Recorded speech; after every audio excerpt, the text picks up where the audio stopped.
Уважаемые коллеги, все равно, наверное, нет.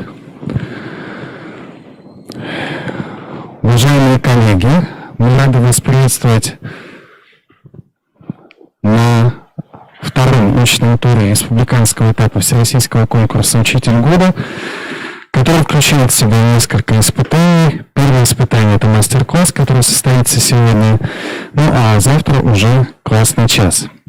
В самом начале я напомню регламент. Проведение мастер-класса осуществляется в течение 20 минут. Далее, в течение 10 минут, каждый участник, каждый непосредственно лауреат, проводивший мастер-класс, будет отвечать на вопросы членов жюри. У нас с вами запланирована кофе-пауза после первых 4 мастер-классов в районе 12 часов 15 минут. Данное время является подвижным. Почему? Потому что мы с вами понимаем, что где-то дольше, где-то может быть быстрее, мы с вами будем работать. И сегодня вместе с нами работают представители не только большого жюри, но и родительского жюри. Это Перфильева Полина Николаевна, можете ее поприветствовать. И на онлайн подключении с нами Сандригаева Алексей Анатольевич. Уважаемые члены родительского жюри, мы рады вас приветствовать и желаю всем нам плодотворной работы. В соответствии с жеребьевкой, которая состоялась по окончании первого очного тура вчера, первый мастер-класс проведет Тарасова Анастасия Николаевна по теме «Способы мотивации и систематизации информации». Уважаемая Анастасия Николаевна, предоставляем вам слово.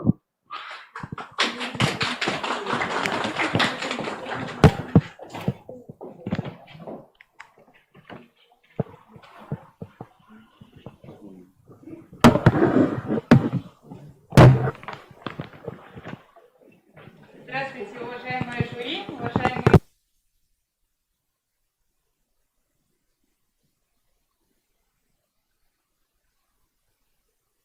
Отвечать на вопросы.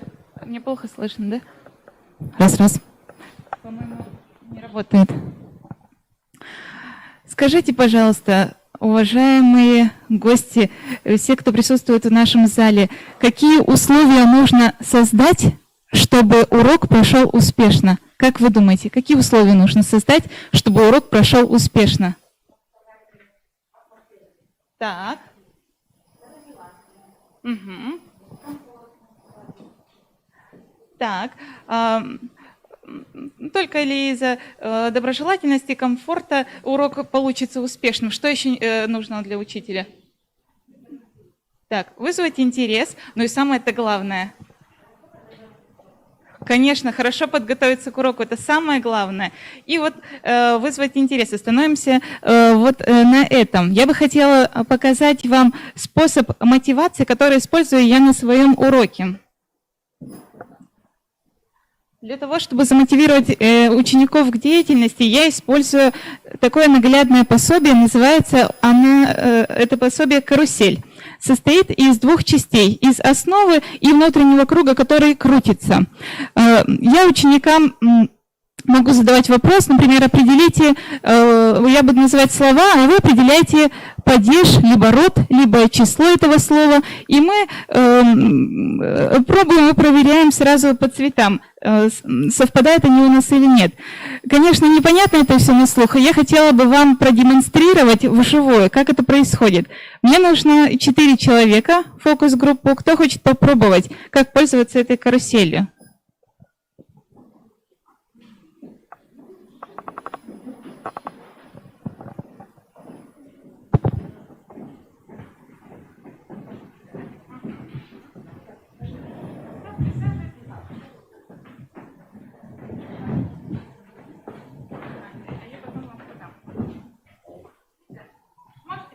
Что она крутится.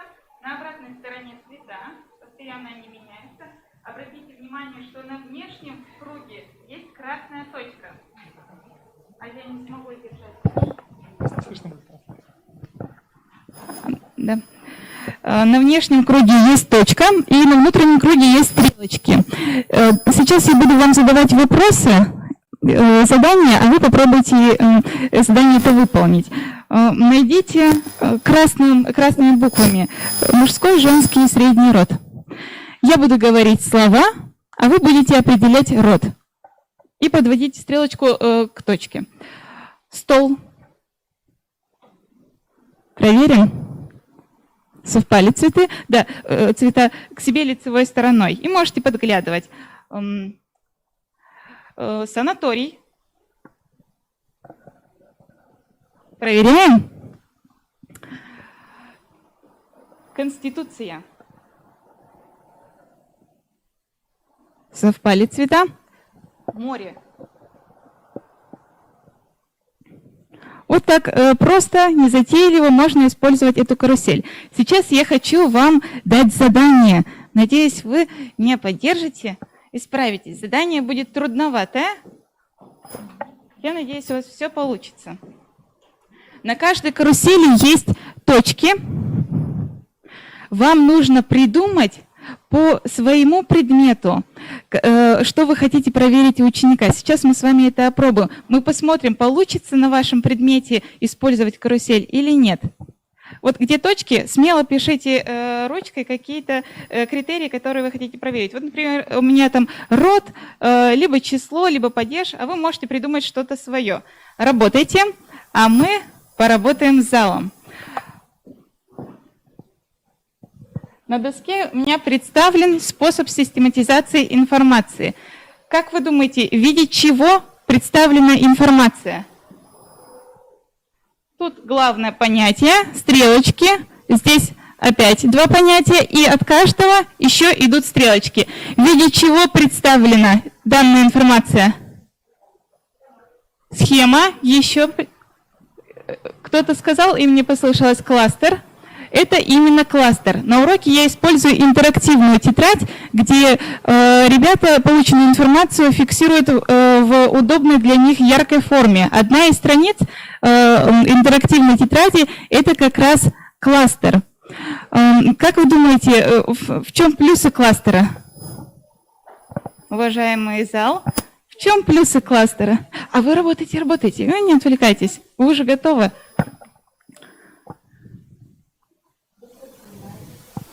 Так, быстро запоминается. А вы пока тогда обменяйтесь, вы напишите к своим, вот эти, около мужского, женского рода, вы сюда напишите критерии. У Нины Николаевны правильно сказала. А вы сюда, чтобы друг друга можно было проверить.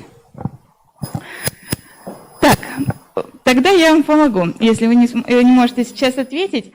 Когда ребенок усвоил какую-то информацию, и чтобы ее повторить, ребенку легче ее воспроизвести с помощью опорных слов каких-то. Вот кластер для этого и нужен, видно, опорные слова, и можно с помощью этого рассказать очень много, допустим, об имени существительном. Когда мы обучаем делать кластер самостоятельно ребенка, сначала мы даем уже готовые заготовки, и ребенок представляет этот кластер. Потом мы можем представить кластер с пустыми окошками, и он уже достраивает этот кластер. И когда он уже освоил его, он может полностью составить его по определенной теме. Уважаемые учителя, сейчас теперь задание вам, зал.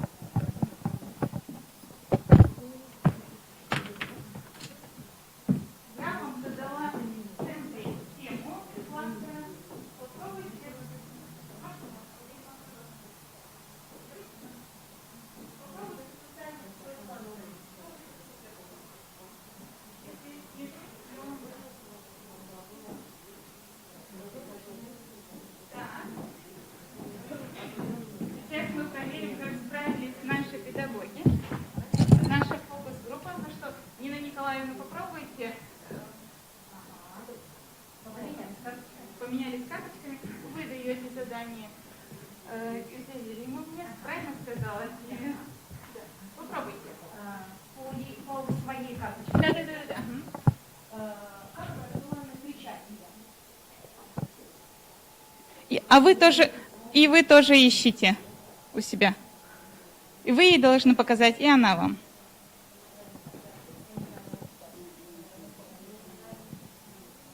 А что у вас получилось?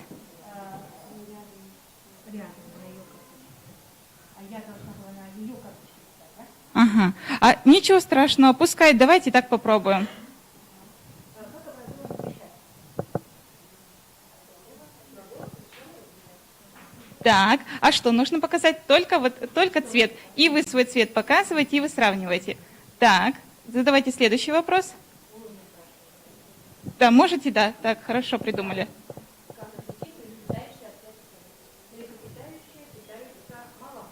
Так, ищите, соединяйте с красной точкой.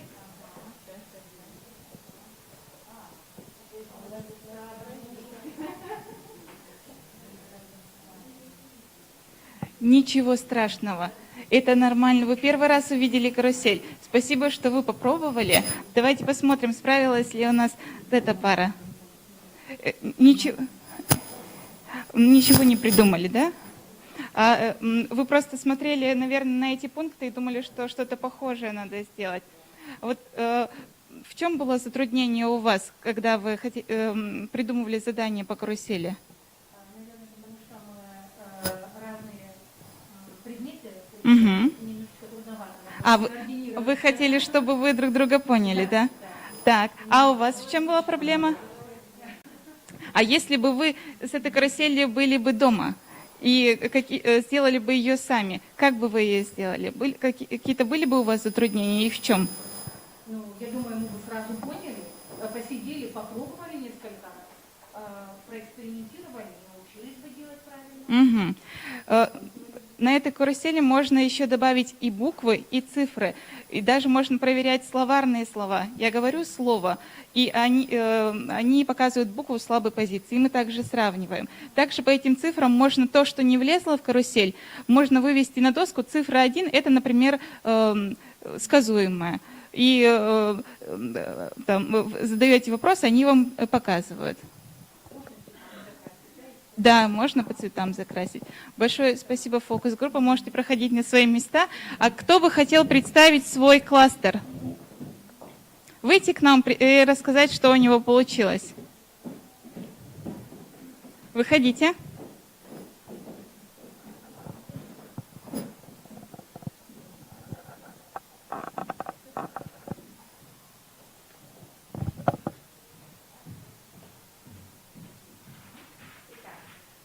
Республика Коми, 100 лет, класс выглядит следующим образом. Географическое положение, да?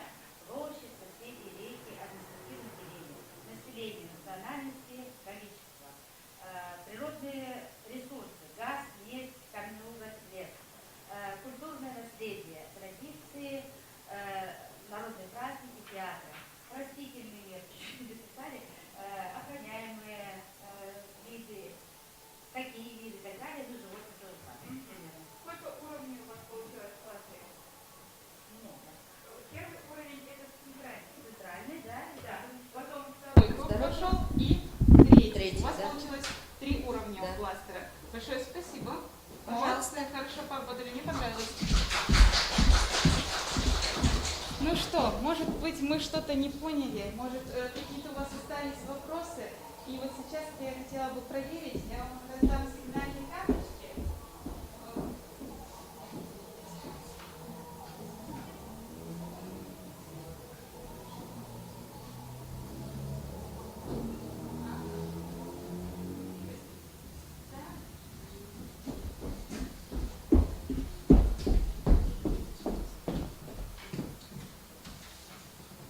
Зеленый цвет. Мне было интересно, но я бы хотела использовать один из приемов на уроке. Или кластер, или карусель. Хотели бы попробовать. Мне понравились эти приемы, желтый цвет, но я не понимаю, как использовать их на своем уроке. И красный цвет. Мне понравились приемы, но на моем уроке не получится использовать данные приемы. Так. Спасибо, что разные цвета. Большинство зеленый было интересно и хотели бы использовать один. А какой бы вы хотели использовать прием на уроке? Так, карусель. Вот QR-код вы можете пройти на мой сайт. И у меня на сайте материалов, первый материал как раз заготовка для карусели. Если вы хотите, вы можете просто скачать и распечатать. И попробовать составить. Большое спасибо за внимание. Спасибо, Анастасия Николаевна. Уважаемые члены жюри, пожалуйста, ваши вопросы. Если позволите, Анастасия Николаевна, а каким вы видите, может быть, в перспективе развития использования данного приема, например, карусели?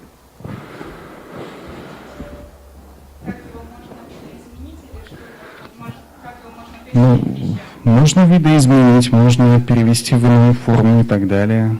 То есть,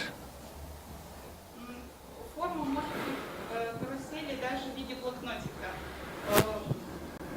Вот эти цвета также распределились, допустим, тоже женский род или падежи, и с помощью блокнотика проверять те же самые знания, которые здесь указаны. А видоизменяю само содержание я часто в карусели, потому что класс за классу информация увеличивается, что-то считается ненужным, да, получается, я уже несколько раз видоизменяла содержание. можно ли из объектной формы перевести его в цифровую, допустим, сделать тренажером? Цифровой тренажер, где фактически ребенок, обращаясь, например, точно так же по QR-коду на ваш сайт, может непосредственно в рамках системы самых разных вопросов по окончании темы, перед темой и так далее, проверить себя, либо, допустим, уточнить, насколько он, например, там знает, либо владеет какой-то определенной информацией. Но я бы хотела попробовать это сделать. Да. Это, скорее всего, возможно, но сложно. Спасибо. Уважаемые члены жюри, пожалуйста, вопросы.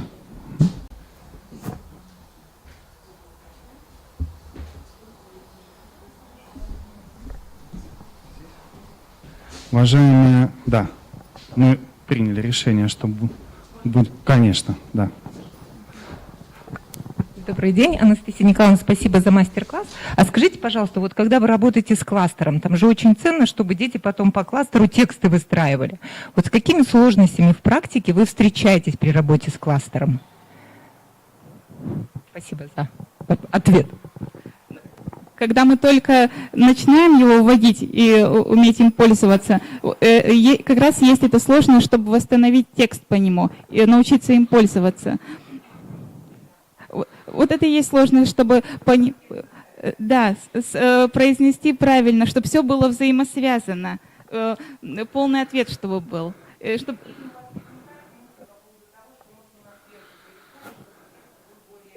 Да. На стрелке определенная фраза, например, как образуется или как пишется и тому подобное, чтобы они использовать эти слова. Да, у нас такое тоже практикуется. Используются ли, например, разные системы стрелок, обозначающих, например, разные какие-либо действия, либо объединяющие, допустим, кластеры? Может ли быть, например, какое-то предметное понятие вдруг межпредметным? То есть как в этом случае вы работаете?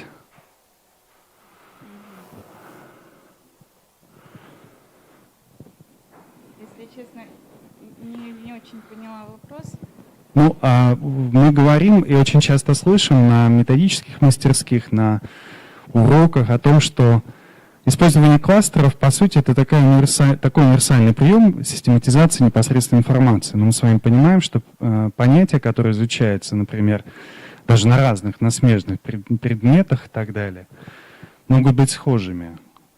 Например, азимут в географии, угол в математике и так далее. Понятно, что там есть какие-то определенные отличия и прочее, но в целом кластеризация, наверное, все-таки у нас осуществляется не в отношении конкретного урока темы, а мы выходим на более, так скажем, обобщенный уровень. Например, здесь вот по имени существительному. Это был такой вопрос вслух. Я думаю, что как раз когда вы будете рассматривать перспективы развития, так скажем, использования этого приема, возможно, вы, может быть, обратитесь и к этому. Уважаемые коллеги, спасибо. Спасибо, Анастасия Николаевна. Мы приглашаем вас пройти в зал для продолжения конкурсного испытания. Мастер-класс мы приглашаем Погорелову Анну Сергеевну. Тема мастер-класса «Как хорошо уметь».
уважаемая Анна Сергеевна, мы вас приветствуем и предоставляем слово.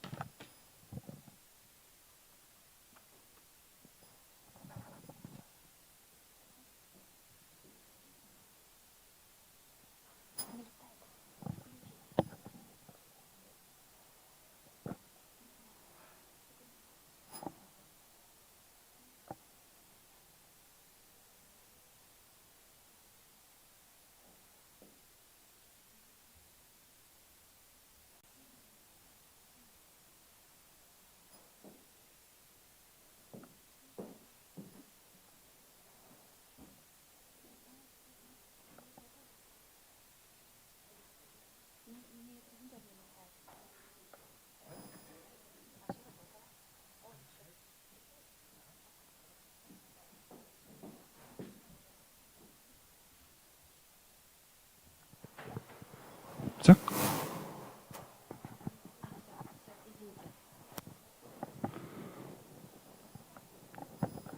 Итак, предоставляем вам слово. Анна Сергеевна. Я рада приветствовать вас на своем мастер-классе. Прежде чем начнем, я хочу попросить вас приготовить свои телефоны, вам они понадобятся. И мне нужны 4 человека для работы в фокус-группах. 4 человека, пожалуйста. Проходите. Так. Занимайте свои места. Сюда. У вас открыт здесь Google документ, вы будете задание вносить в него. Просто нужно сюда печатать. Современный мир меняется, мы постоянно сталкиваемся с увеличением темпа получения новых знаний, с необходимостью перерабатывать большое количество информации, анализировать, систематизировать ее. Вот и сейчас я предлагаю вам поработать с информацией, представленной в разных видах. У кого из вас в телефоне есть функция сканирования? Я прошу вас отсканировать QR-код и пройти на сайт с опросом. Пройдите, пожалуйста, этот опрос, воспользовавшись инструкцией. Если у вас не получается пройти по ссылке, то просто запишите номера ответов, а вопросы будут дублироваться на экране. Итак, первый вопрос. Где легче найти нужный инструмент? Следующий. Какое рабочее место вы бы выбрали?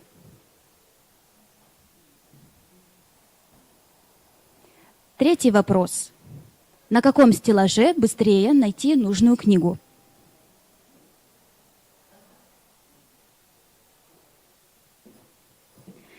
Еще один вид информации.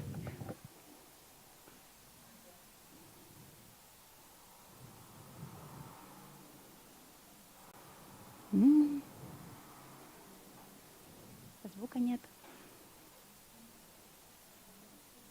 Так, секундочку.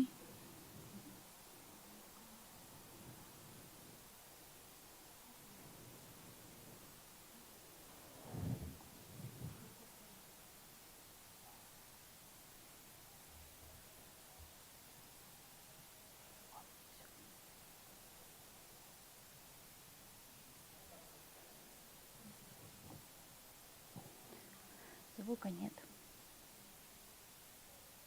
Как мне выйти из положения? Здесь был такой шум. Угу. Давайте.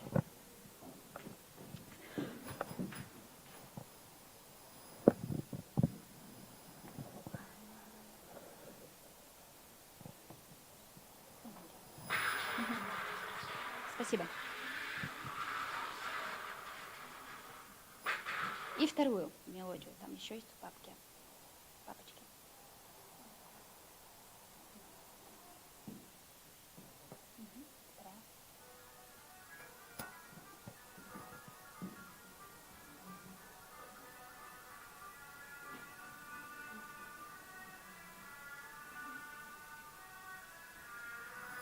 Достаточно.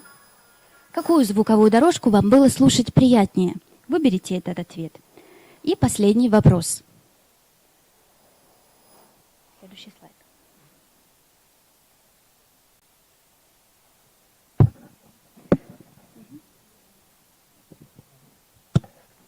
Какую информацию, на каком слайде информацию легче воспринимать?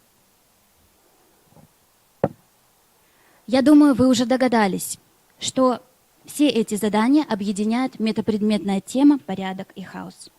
Итак, посмотрим результаты. Что у нас получилось?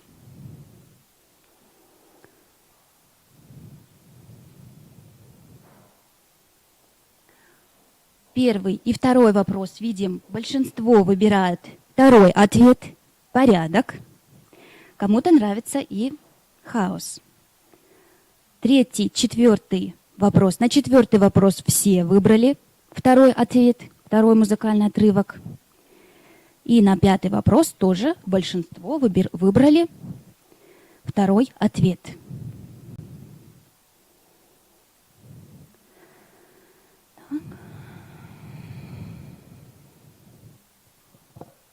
Судя по результатам опроса, вам больше по душе порядок. Вот и мне больше нравится систематизация и порядок. А кто не прошел опрос онлайн, у вас такие же предпочтения? Да? И на все вопросы тоже отвечали? Хорошо, спасибо. Это подтверждает теорию о том, что человеческому мозгу свойственно преобразовывать хаос и создавать порядок, систематизировать, структурировать все, что окружает человека. Когда мне предложили принять участие в конкурсе «Учитель года», в моей голове был настоящий хаос из разрозненных, отрывочных представлений о конкурсе. У меня возникало столько вопросов, как готовиться, что читать, чему еще научиться. Думаю, такими вопросами задавались все участники.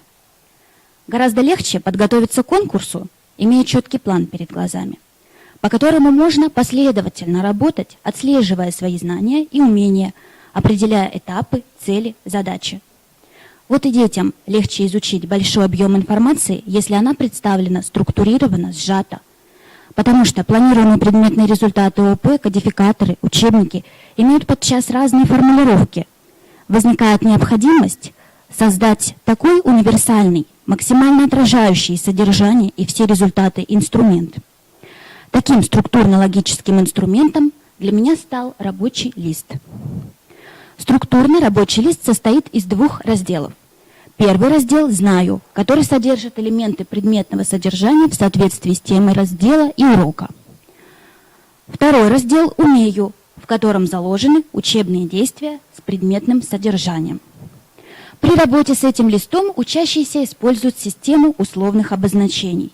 Плюсом они отмечают то, что уже знают и умеют, минусом то, чего не знают, и вопросительным знаком то, в чем они пока сомневаются.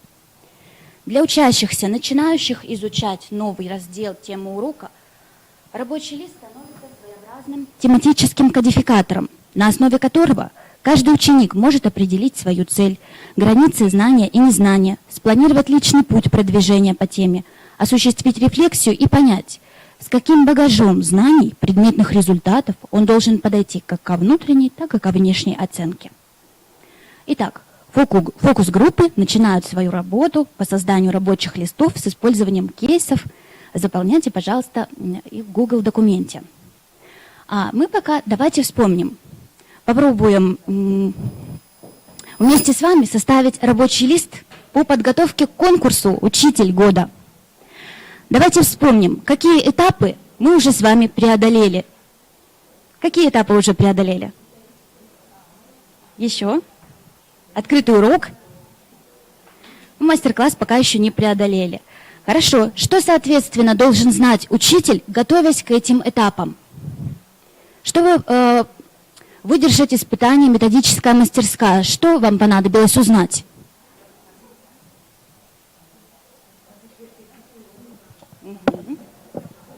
Этапы. А для подготовки к открытому уроку? Спасибо. Согласна с вашими ответами. А я для себя оформила это следующим образом. Это элемент моего рабочего листа при подготовке к муниципальному этапу конкурса. А какими умениями нужно обладать для участия в конкурсе? Опять же, для методической идеи, чему нужно было научиться? Спасибо. Еще?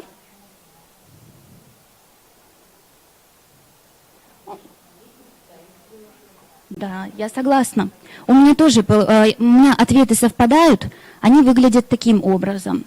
Что нужно было уметь? Ну, например, я выделила оценить степень профессиональной готовности к участию в конкурсе, выстраивать мероприятия в соответствии с особенностями, формулировать идею и так далее. В итоге получился такой рабочий лист. И ваши ответы показывают, что и вы тоже могли бы составить подобный. Какие из конкурсных испытаний вам показались какое из испытаний вам показалось самым сложным? Мастер-класс? Мне показалась самым сложным методическая идея. Как вы думаете, удобно ли вам было бы готовиться, если бы у вас был такой рабочий лист? И вы могли бы в нем все отмечать поэтапно? Воспользовались бы таким листом? Таким же? Спасибо.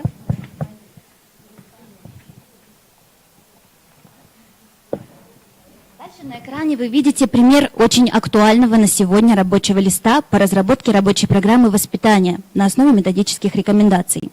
Используя его, мы с коллегами разрабатываем один из модулей программы «Школьный урок».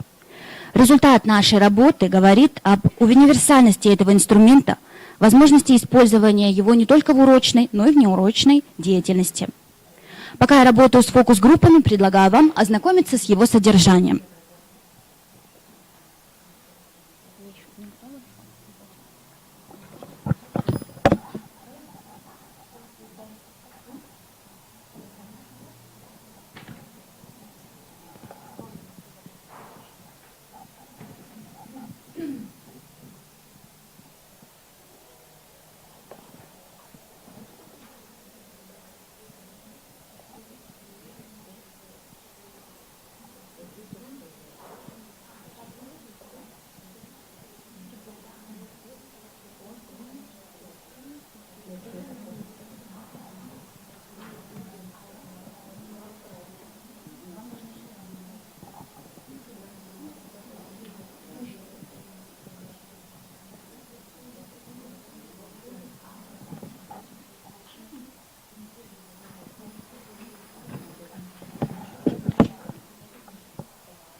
Вернемся к фокус-группам. Предположим, что в первой группе были учителя начальных классов, это и есть учителя начальных классов, которым необходимо было дополнить лист с недостающей информацией. Озвучьте, пожалуйста, итог вашей работы. Пожалуйста, хорошо. Нам надо было составить рабочий лист с недостающей информацией по теме правописания падежных окончаний имен существительных. У нас были не все графы заполнены, надо было заполнить и столбик «Знаю», и столбик «Умею». Для этого мы использовали материал методической рекомендации и материал учебника. Смогут ли учащиеся на основе сформулировать цель своей деятельности? Мы посчитали, что смогут. Данный вид работы был направлен на достижение предметных, метапредметных и личностных результатов. Материал структурирован посредством рабочего листа, и, само собой, логика выстроена. Оцените, насколько, на ваш взгляд... Да, спасибо за работу. Оцените, насколько, на ваш взгляд, удобно было пользоваться таким листом, планировать пошаговое продвижение по теме. Трудности, само собой, возникнут, потому что у нас идеальных знаний, детей с идеальными знаниями нет, нам надо этому их обучать, но посредством использования такого подхода, такого приема, по крайней мере, учащихся можно подготовить к выстраиванию, к восприятию, к логическому выстраиванию информации. А возможно ли было бы составить такой рабочий лист по другому предмету, по математике, по окружающему миру? Я считаю, что можно, потому что, в принципе, составляющие, любой предмет состоит из элементов, которые могут быть выстроены в той или иной системе. И вот это поможет. Спасибо. Во второй фокус-группе были ученики 5 класса, которым необходимо было заполнить графу «Знаю», используя учебник. Вам слово.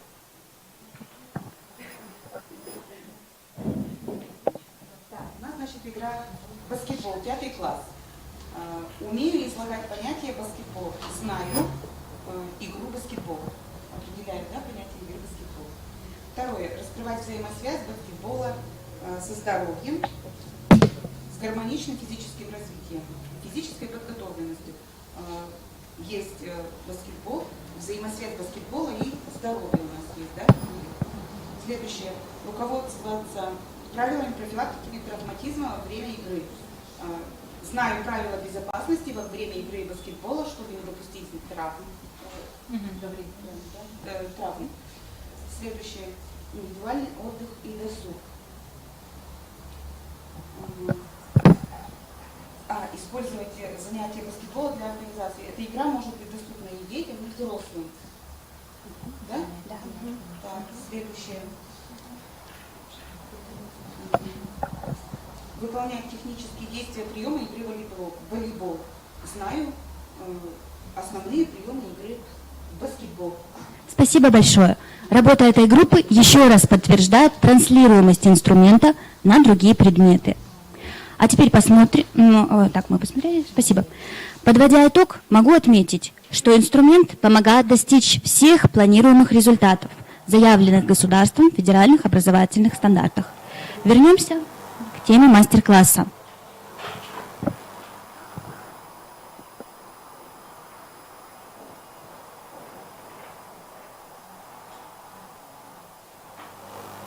Продолжите, пожалуйста, это высказывание. Теперь, после мастер-класса, что бы вы сказали? Как хорошо уметь читать, составлять рабочий лист. Угу. Спасибо. Я тоже продолжу эту фразу. Я бы продолжила ее таким образом. Как хорошо определять границы знания и незнания, адекватно оценивать себя, ставить цели, достигать их, имея опору, которая поможет не сбиться с намеченного пути. А закончить мастер-класс я хочу высказыванием Генри Форда. Препятствия – это те страшные вещи, которые вы видите, когда отводите глаза от своей цели. Я желаю вам и вашим ученикам видеть цель, а препятствия на пути к ней преодолевать с легкостью. Спасибо. Спасибо, Анна Сергеевна. Спасибо участникам фокус-группы. Вы можете пройти на место. Уважаемые члены жюри, уважаемые гости, вы можете задать вопросы Анне Сергеевне. Если позволите, назовите, пожалуйста, основные, так скажем, функции, которые выполняют, в общем-то, в вашей профессиональной деятельности рабочий лист. Рабочий лист помогает мне подготовить подготовиться к урокам, подготовить инструмент, который дает детям опору и помогает им планировать личный путь и индивидуальную образовательную траекторию. Ну, вы говорите сейчас о планирующей функции, но чаще всего вы говорите еще о том, что используете этот чек-лист, рабочий лист на этапе контроля и оценки. Тогда, может быть, еще какие-то функции? То есть вы не используете рабочий лист на этапе контроля и самооценки? На этапе контроля я использую его для коррекции. Ну, фактически для оценки промежуточных результатов он используется как-то? Для формирующей оценки. когда ученик оценивает себя не для выставления отметки. Тогда, резюмируя, можно сказать, что вы используете рабочий лист для реализации следующих функций: планирования и оценивания. Мы правильно вас понимаем? Да. Спасибо. Уважаемые гости, уважаемые члены жюри, пожалуйста, вопрос, Маргарита Борисовна.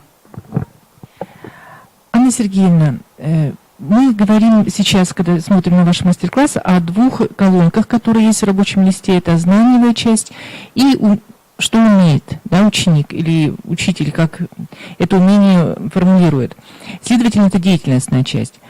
Знаниевую часть всегда формулировать легче, потому что традиционное обучение, оно в нас эту знаниевую часть очень хорошо вложило. А вот деятельностную часть всегда сложнее. Скажите, пожалуйста, если учитель сам формулирует вот эту часть «умею» в рабочем листе для обучающихся, не бывает ли такого, что формулирование деятельностной части примитивно иногда и очень сознанием формально сходится? Как вы уходите от этого, от примитивизма? Предположим, если знать правила, предположим, написано «знаю правила», какое-то правило русского языка. Следовательно, в умении умею применять это правило. То есть вот это некий формальный примитивизм, который переходит от одной колонки в другую. Как вы избегаете этого? Можно я верну слайд? У меня там было показано, откуда Да, я конечно. беру эти формулировки. Конечно, Я можно. их не придумываю. Вопрос, в общем-то, не в этом, а в том, что восприятие ребенка при содержании данного критерия может быть действительно формальным. Вот как вы избегаете этой ситуации?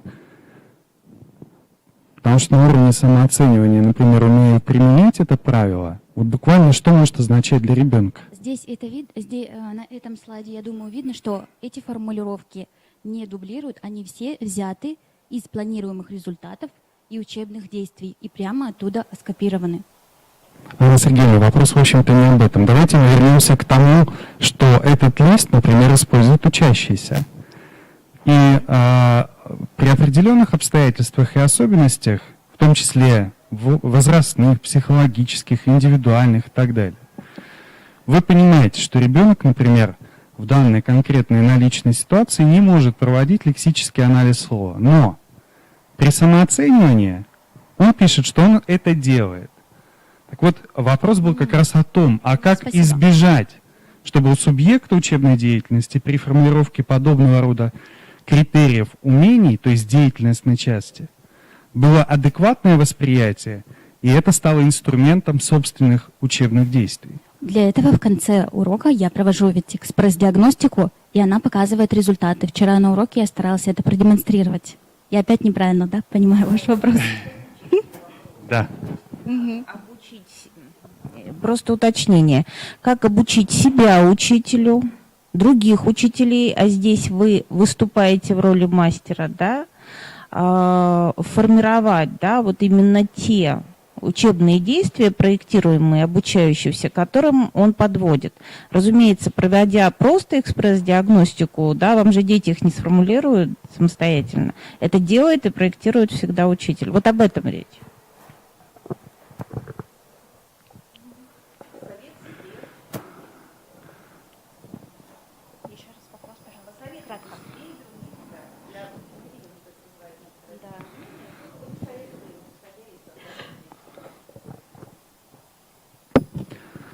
Как в этом случае поступать педагогом?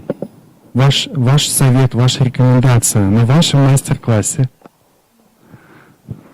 Нет, затрудняюсь все-таки ответить на этот вопрос. У меня не возникало таких затруднений. Мне не кажется это примитивизацией и не кажется это повтором.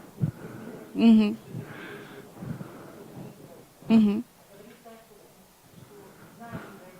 Очень легко переходит в деятельностную при формальном подходе, и идет привыкание к этому. То есть получается, что если нужно знать правила, значит, следовательно, уметь это правило применять. Все. То есть очень быстрый переход.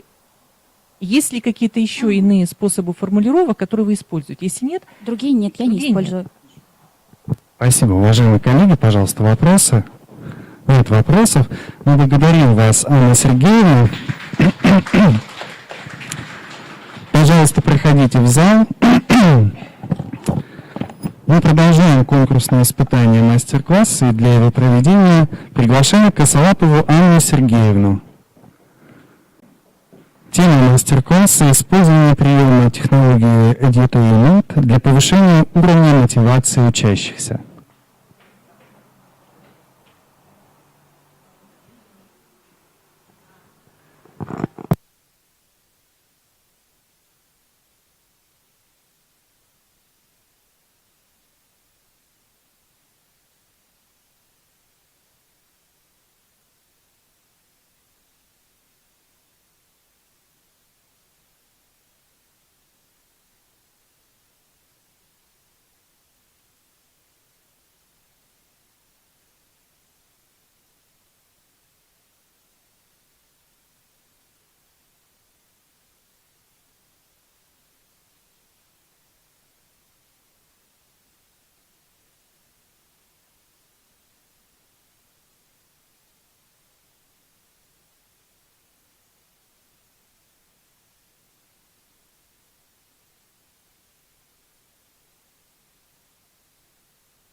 Уважаемые коллеги, давайте мы поступим следующим образом организационно. То есть, когда участник мастер-класса, ведущий мастер-класса отвечает на вопросы жюри, следующий же в это время может непосредственно готовить и технику, и пространство.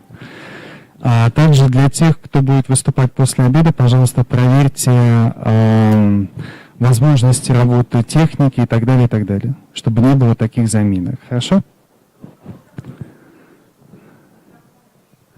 Мы уже это говорим, да. Уважаемые ведущие, пожалуйста, да, говорите громко, говорите в микрофон и так далее.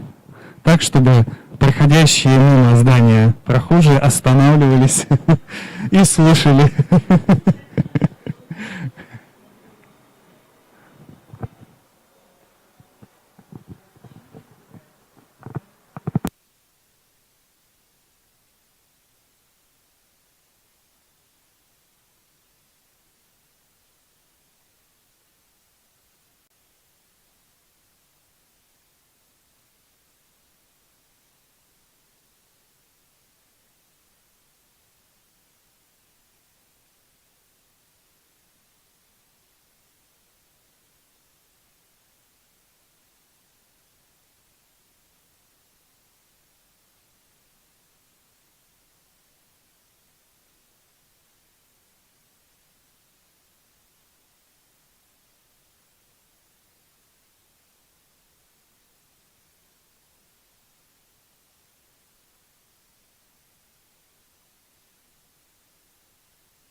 Уважаемая Анна Сергеевна, мы вас приветствуем и предоставляем слово. Пожалуйста. Спасибо большое. Простите за заминку.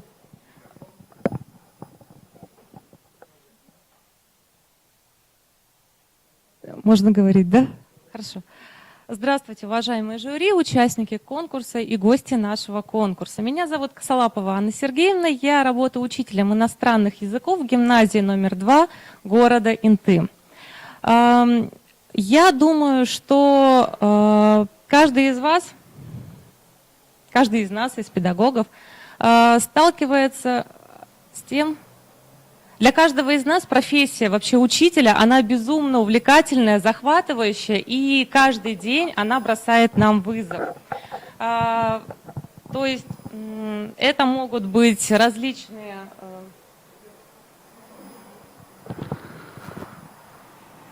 Это могут быть проверка тетрадей, подготовка уроков, участие в различных конкурсах, подготовка портфолио учащихся, сдача отчетов, и их далеко не 3. И среди всего этого многообразия нашей деятельности все-таки подготовка урока и его проведение является приоритетной задачей в деятельности любого педагога. Я думаю, что каждый из вас, каждый из нас сталкивается с одними и теми же проблемами. При условии, что все мы хотим видеть горящие глаза детей, которые с огромным удовольствием идут на урок. При этом они сами ставят себе цели, формулируют задачи, регулярно готовятся к домашнему заданию. Но, как показывает практика, чаще всего мы сталкиваемся с тем, что не у всех есть мотивация. Не всегда дети приходят к нам на урок с хорошим настроением. Чаще всего они говорят: ну вот, а что опять я, почему я? Или постоянно слышим от родителей: мой ребенок потерял интерес к вашему предмету, или даже от самих детей: мне ваш предмет не нужен, в моей жизни он не пригодится.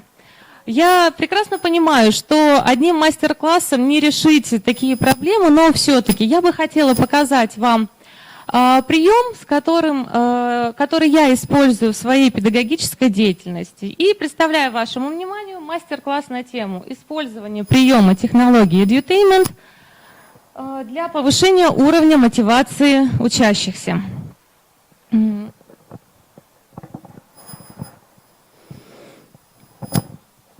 Для повышения уровня мотивации учащихся. Хотелось бы сказать несколько слов об истории технологии Edutainment. Позволю себе сказать несколько слов. Впервые технология Edutainment была упомянута в 1973 году Робертом Хейманом.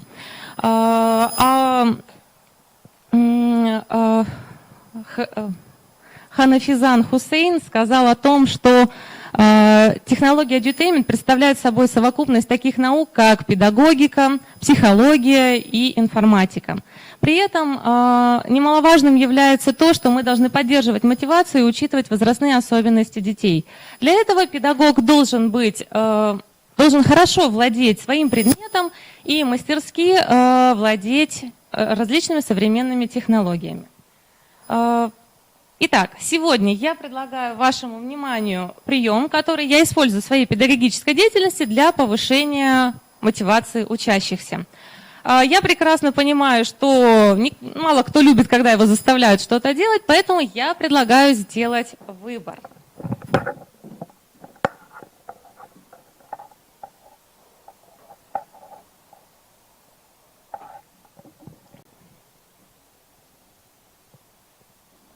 Итак, на экране сейчас должно, по крайней мере, появиться 2 коробочки. Ваша задача будет выбрать одну. И по тому сценарию, который там будет, мы с вами и будем продолжать наш мастер-класс.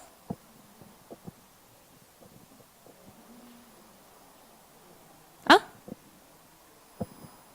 Да нет, оно должно перейти. Угу.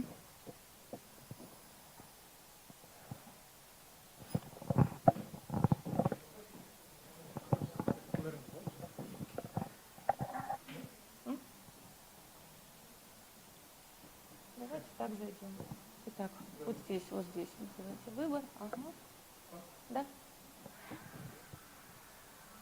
Итак, первая или вторая коробочка? Вторая? Хорошо. Итак, играем и учимся.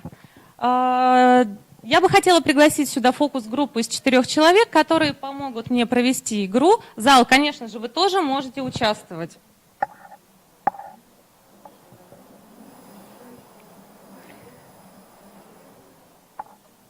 Ничего страшного в этом нет, не переживайте, выходите. Отметки выставляться не будут, это не экзамен.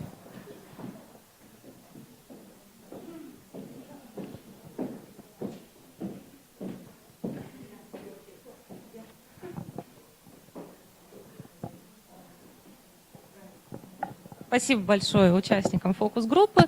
Итак, ну что ж, сначала мы с вами поиграем.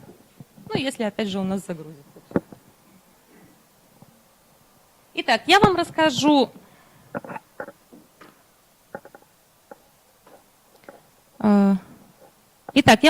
об одном из инструментов образовательной российской платформы Learnis.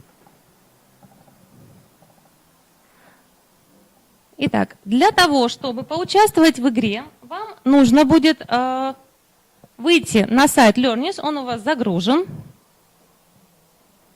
войти в созданную игру,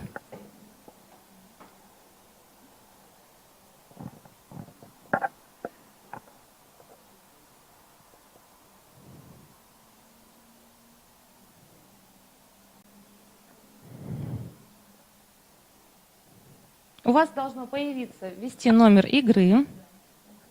Сейчас.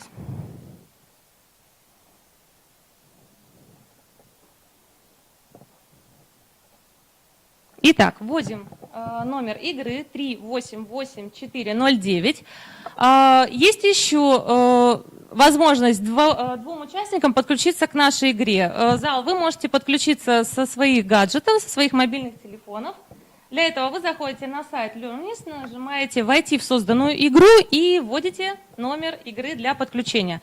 Затем вас попросят ввести имя участника, можете придумать имя участника.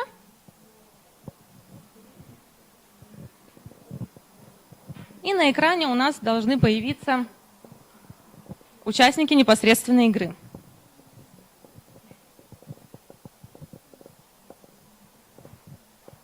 Итак, один участник есть. Второй участник есть. Из зала кто-то будет участвовать? Итак, Полина у нас есть и еще один участник. Кто успеет подключиться?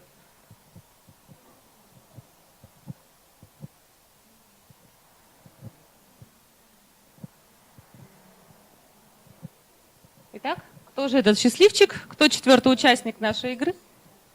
Нашей викторины? Анастасия. Отлично.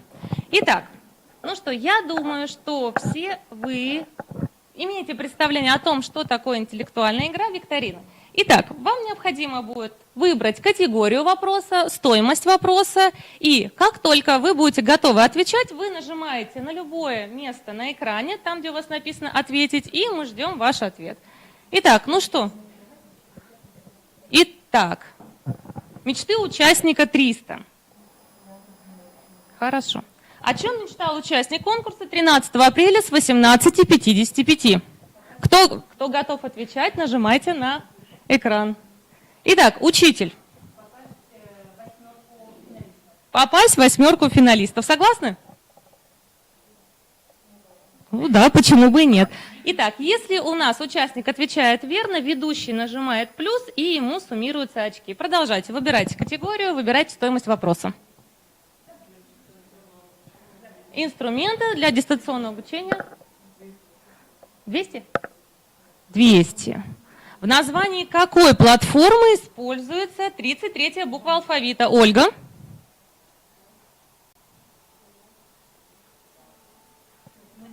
Итак, ваш ответ? Нет ответа? Так, если ответ неверный, ведущий нажимает минус, и тогда у нас очки уходят. Итак, Анастасия. Я-класс, да, все верно. Анастасия, вы получаете очки за правильный ответ. Итак, Анастасия, продолжайте игру. Да-да-да, выбирайте категорию, количество, стоимость вопроса. Качество современного учителя 500. Назовите 5 качеств современного учителя. Анастасия. А, не обязательно Анастасия. Кто знает? Итак, Ольга. 5.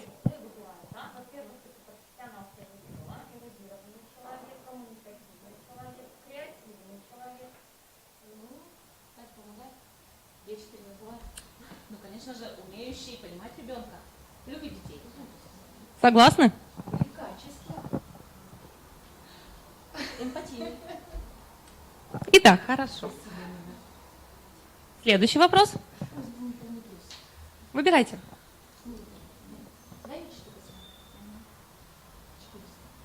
Выбирайте, выбирайте. Итак, мечты участника 400. О чем мечтает участник конкурса в новом статусе 14 апреля? Ольга? Выспаться. Хорошо. Ольга, продолжайте. Команда под названием Ольга. Угу. Мечты участника 500. Мечты участника 500. О, крупный вопрос. Выбирайте. О чем мечтает финалист конкурса 16 апреля? Выспаться. Итак, Ольга отвечает. Опять выспаться. Вечно не хватающий сон. Так. Угу. Это правильный ответ? Итак, следующий выбирайте. Да-да-да, вы продолжаете. Давайте инструменты для дистанционного обучения. Ага, стоимость вопроса. Давайте с ста начнем. Со 100 начнем. Угу. Не будем торопиться. На какой образовательной платформе живет динозаврик Гриша? Ольга? Учи.ру, все верно. Угу, продолжайте. Выбирайте категорию, выбирайте стоимость вопроса. Нам понравилось. Оля, дайте поиграть. Выбирайте, выбирайте. Инструменты 300. Инструменты 300. Как называется образовательный портал для подготовки к экзаменам, создатель которого является Дмитрий Гущин, абсолютный победитель конкурса «Учитель года» 2007 года? Итак, учитель. Да, все верно. Угу. Вообще он 2 портала держит. Угу. Выбирайте, пожалуйста, Ольга. О, учитель. Нет, любой не пойдет, надо сделать выбор. Качество современного учителя 400. Итак, назовите 4 качества современного учителя. Выбираем, нажимаем. Готовы отвечать. Учитель. Мобильность, дипломатичность, инициативность, толерантность. Отлично. Спасибо за ответ. Итак, выбирайте категорию стоимость вопроса. Инструменты для дистанционного обучения 500. Как называется портал, на котором размещены контрольные измерительные материалы государственной итоговой аттестации и критерии оценивания экзаменационных работ? Учитель. Все верно. Очень подкованная команда. Угу. Выбирайте категорию, выбирайте стоимость вопроса. Инструменты 400, да? Закончим категорию инструментов. Назовите учреждение, которое является флагманом переподготовки и повышения квалификации педагогического сообщества Республики Коми. Учитель. Совершенно верно. Итак, продолжаем с выбором категории. Качество современного учителя 300. Назовите 3 качества современного учителя. Итак, учитель. Творчество, Творчество. самоотдача, Угу. стремление познавать новое. Отличное качество. Итак, что-то зал у нас молчит, не участвует. Выбирайте, Ольга. Итак, 200 мечты или 200 качества? Мечты участника республиканского этапа конкурса 200. О чем мечтал участник конкурса в День космонавтики? Ольга. Покорить свою вершину. Почему бы и нет? Ольга, продолжайте. Ну, я пойду мечты 100. Итак, мечты 100. Угу. О чем мечтал участник конкурса 11 апреля? Ольга. Попасть в 8. Хорошо. Итак, у нас осталось 2 вопроса. Выбирайте. Качество 100 или качество 200? Качество 200. Угу. Итак, назовите 2 качества современного учителя. Итак, учитель. Учитель у нас специалист по качествам учителя. Тот, который умеет достойно проигрывать, и тот, который со смыслом умеет побеждать. Очень глубокие качества, нужные. Угу. Так, ну и последний вопрос. Да, качество современного учителя 100. Назовите одно качество современного учителя. Учитель. Дружелюбие. дружелюбие. Почему бы и нет? Итак, ну что, мы с вами провели викторину. Результаты викторины вы можете видеть на экране. Итак, команда «Учитель» получает 2500 очков. Можно поаплодировать. Достойный результат. Угу. Итак, команда «Ольга» 1600 очков. Аплодисменты, конечно. Итак, команда «Анастасия» 200. И команда «Полина» почему-то отмалчивалась, но тоже за участие. Пожалуйста, аплодисменты. Итак, ну что, я бы хотела вам рассказать о том, как создать эту викторину. Мы с вами поупражняемся, потренируемся на одной категории, чтобы было понятно. Итак, на самом деле это очень легко, просто и доступно. Особенно это просто, если у вас есть уже готовая заготовка в презентации PowerPoint. Я думаю, что у каждого учителя есть своя методическая копилка, в которой есть различные дидактические средства и материалы для уроков. Поэтому у вас на рабочих столах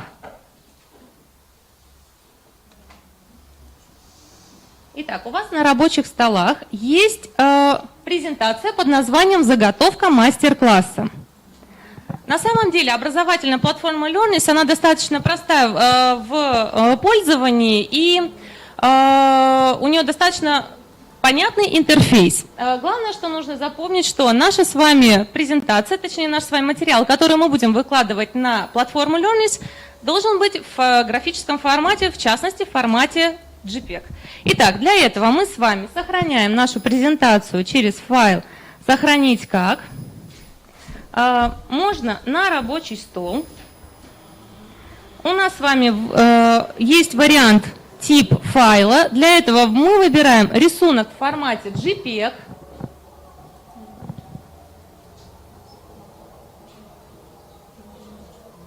Рисунок в формате JPEG. Угу. Итак, сохраняем. Сохраняем все слайды, потому что они нам нужны будут для создания категории. И получается, у нас с вами появляется на рабочем столе заготовочка с слайдами в формате JPEG. Затем мы с вами возвращаемся на сайт Learnist.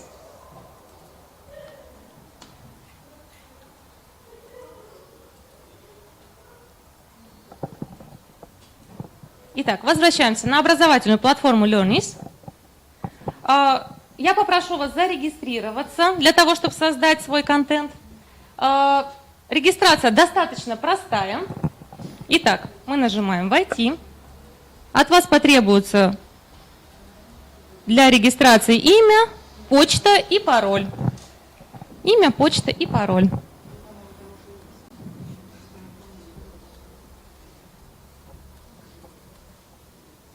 Имя, почта и пароль. Телефон указывать не обязательно. Угу. Главное запомнить пароль, чтобы вы потом смогли зайти на этот образовательный портал и воспользоваться вашими уже наработками. Итак, так как я уже зарегистрирована, я захожу через свой аккаунт.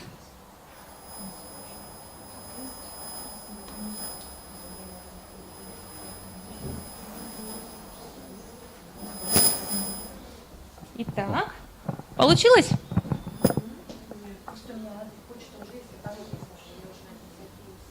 Есть? На Learnist? Так попробуйте со своей почтой зайти, зарегистрироваться. Вошли, да?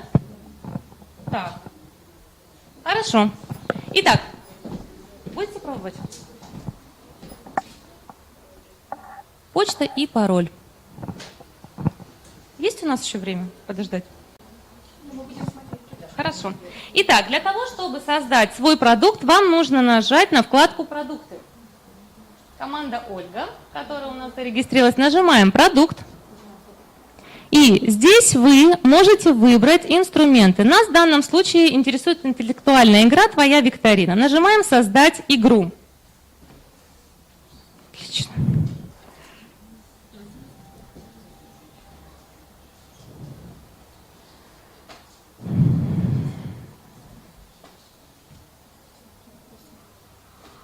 Итак, продукты. Создать игру. смотрите, у вас появляются категории, которые вы можете создать. Итак, введите название, обозначим ее викторина. Вы можете придумать свое название.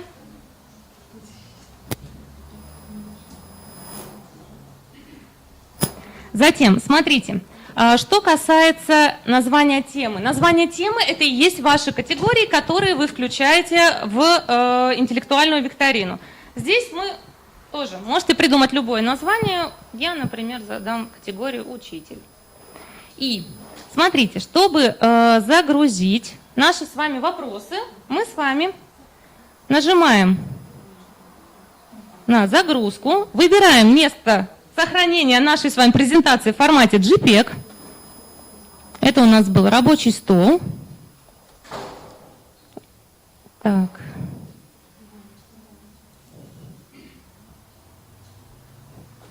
И постепенно мы с вами загружаем, последовательно загружаем наши с вами сайты, наши с вами слайды.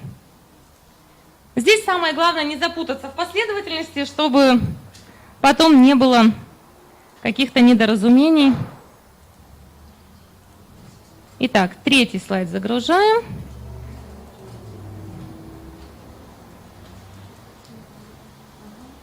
Четвертый. Итак, последний, пятый слайд, и наша с вами категория готова. На самом деле огромный плюс данного образовательного портала, данной образовательной платформы в том, что автоматически сохраняются все изменения, которые у нас с вами есть. И затем, когда мы с вами уже переходим в наш профиль, мы с вами находим нашу с вами игру. Загружаем. И, пожалуйста, категория готова. На самом деле вы можете сами регулировать содержание вашей викторины, добавлять какие-то категории, можете делать меньше вопросов, все зависит от того, какую цель вы преследуете. На самом деле это, данный вид, данный инструмент технологии edutainment может использоваться и как для систематизации и обобщения знаний, точно так же вы можете его использовать и для целеполагания, и для отработки каких-то, для автоматизации определенных навыков. То есть здесь учитель уже сам регулирует то, что он хочет получить от данной образовательной платформы. Итак, спасибо большое фокус-группе за участие. Было приятно с вами работать. Вы можете пройти на свои места.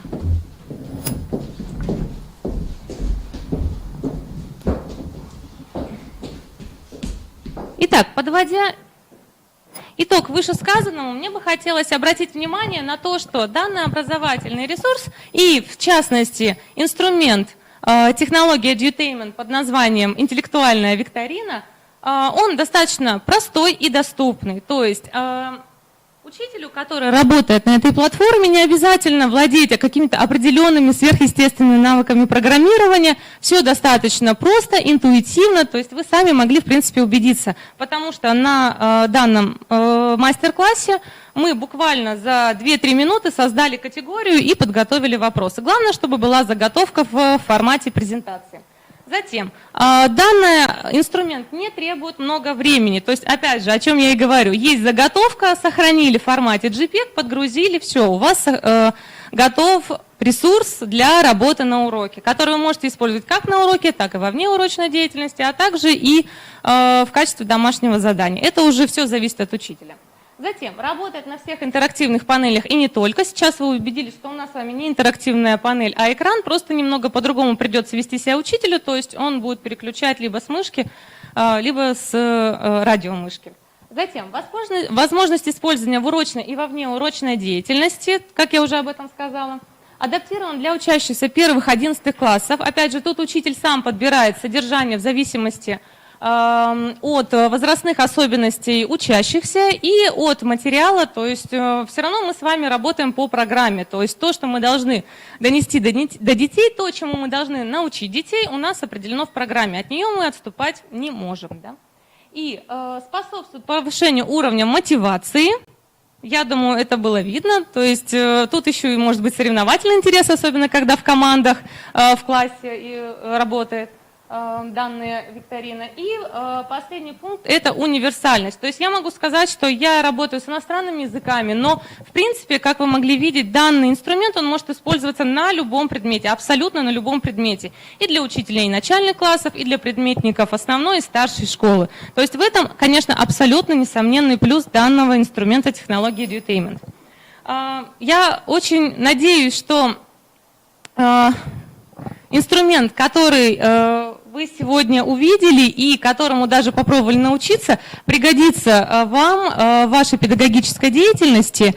И, несомненно, он должен вызвать повышение уровня мотивации у ваших учащихся. А свое выступление я бы хотела закончить словами Хораса Манна. Учитель, который не начинает с того, чтобы пробудить желание ученика учиться, кует холодное железо. Спасибо большое за внимание. Спасибо, Анна Сергеевна.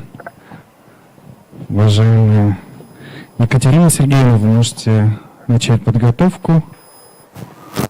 Да. Пожалуйста, вы можете к нам подойти. Уважаемые члены жюри, пожалуйста, уважаемые гости, ваши вопросы. Да.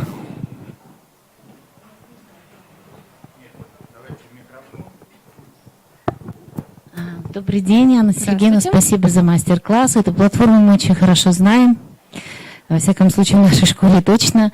Мне бы хотелось узнать, каким образом вы используете вот этот вид деятельности «Твоя викторина» в качестве домашнего задания. В качестве домашнего У задания... вас просто прозвучало, что можно использовать какие домашние задания. Вот мне интересно теперь. Вообще, знаете, на самом деле в качестве домашнего задания чаще всего я использую ее как организацию совместной работы. То есть, когда ребята в первый раз, мои ребята, с которыми я работала, в первый раз увидели данный инструмент, они были в восторге, они предложили, давайте мы тоже что-нибудь создадим. То есть здесь получается, что благодаря данному инструменту я большей частью в плане домашнего задания я продолжаю работу по сплочению коллектива, по научению взаимодействовать в коллективе и уважать друг друга в плане уважения, человеческого уважения. То есть, в частности, это именно организация групповой работы. Тогда второй вопрос еще. Скажите, пожалуйста, вот у Максима Новикова, чей это сайт, у него там есть заготовки не только твоей викторины. Да. Вы используете только вот эту заготовку, твоя викторина, или веб-комнату и так далее? Сообщи мне. Вы знаете, на самом деле там 4 инструмента. Это интерактивное видео, игра «Объясни мне», вот интеллектуальная викторина и создание веб-квестов. Большей частью я использую в своей педагогической деятельности именно викторину. Затем я пробовала, и это работает, создание интерактивного видео. Также игра «Объясни мне», тоже, особенно если на автоматизации каких-то приемов или развитие навыков устной речи, потому что это немаловажно для моего предмета иностранного языка. Что касается создания веб-комнат, мне самой это интересно, но я еще пока не решалась. То есть я еще учусь, я стараюсь развиваться в этом направлении, и мне это самой интересно. То есть это, что называется, надо собраться с силами и решиться. Спасибо большое. Спасибо за вопрос. Уважаемые члены жюри, пожалуйста, еще вопросы. Анна Сергеевна, если разрешите, вы сказали, что действительно возникает определенный соревновательный момент, а как не уйти в мотивацию достижения, а остаться все-таки в познавательной мотивации, в учебной мотивации? На самом деле, если вы обратили внимание, то проведение данной игры, оно не проходит без участия учителя как ведущего. То есть на самом деле учитель сам видит, сам регулирует процессы, то есть даже несмотря на то, что групповая работа и соревновательный интерес, у нас есть определенные правила в группе, ребята об этом знают, они их соблюдают. Соревновательный интерес, вы знаете, вот что хочу сказать, там у меня было написано, что один из плюсов – это то, что данный инструмент, он адаптирован под любой возраст, то есть от 1 до 11 класса. Здесь, опять же, у нас играет роль возрастные особенности детей. То есть понятно, что на этапе начальной школы Этот инструмент используется больше как игровой, потому что действительно игра – это ведущий вид деятельности у ребят, им интересно, то есть соревнуясь, они еще и узнают что-то, познают, запоминают.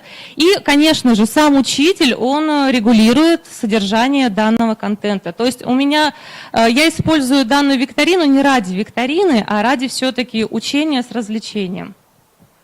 Каким образом тогда вы отслеживаете или используя, возможно, данный инструмент непосредственно для оценки динамики развития мотивации школьников?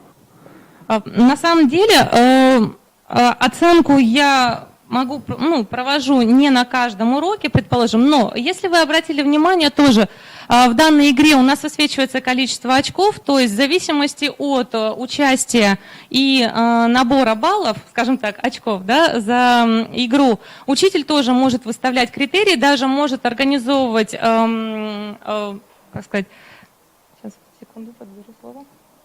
организовывать обсуждение отметок именно за игру. То есть здесь уже выставляются критерии в плане взаимодействия, в плане понимания материала и прочее. То есть здесь данный инструмент, он может использоваться и в том числе для отслеживания именно результатов.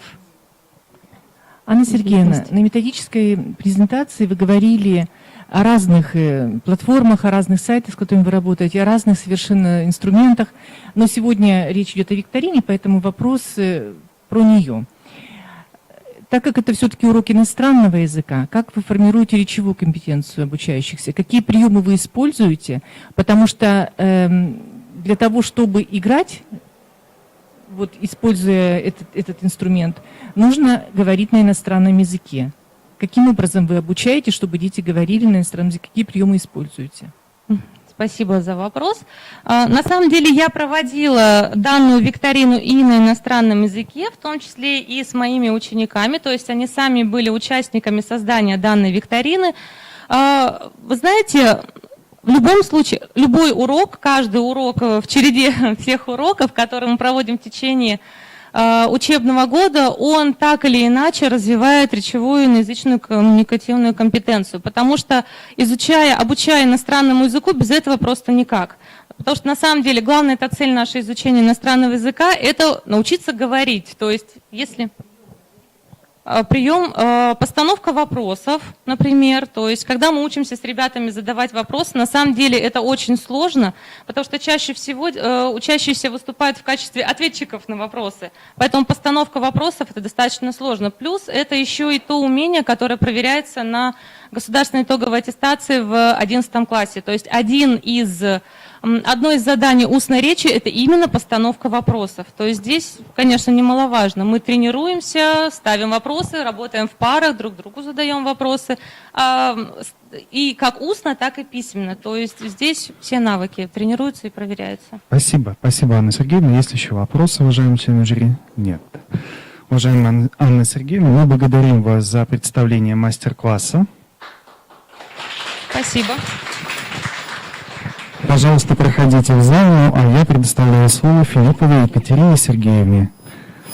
Тема мастер-класса «Секреты интерактивной тетради».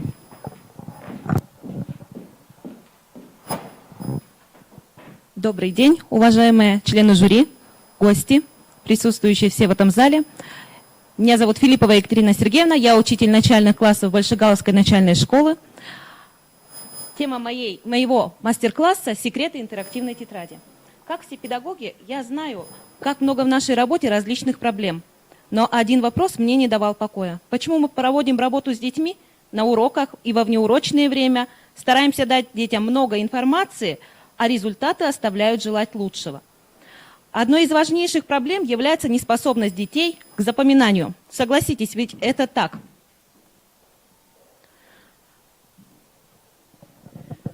Память – это основа психической жизни, основа нашего сознания. Это волшебная шкатулка, которая сохраняет наше прошлое для нашего будущего. А память ребенка – это его интерес. Такие интеллектуальные чувства, как удивление, удовлетворение от сделанного открытия, восхищение, сомнение, способствуют возникновению и поддержанию интереса к объекту познания и самой деятельности, обеспечивая запоминание. Острота детской памяти значительно зависит от того, понимает ли ребенок смысл того, что запоминает. Монотонное зазубривание, заучивание по принципу «надо» не поможет глубоко усвоить материал, не вызовет в сознании ребенка ярких образов, представлений и ассоциаций. Подмена мысли памятью – большая ошибка и родителей, и педагогов, которая способна отбить желание узнавать новое. При запоминании большого количества информации нам необходимо ее структурировать. Структурирование – это создание прочного каркаса, на основе которого будут строиться запоминание всей необходимой информации. Итак, к примеру, возьмем номер телефона. Сейчас появится перед вами номер телефона. Небольшой промежуточек времени, попробуйте запомнить.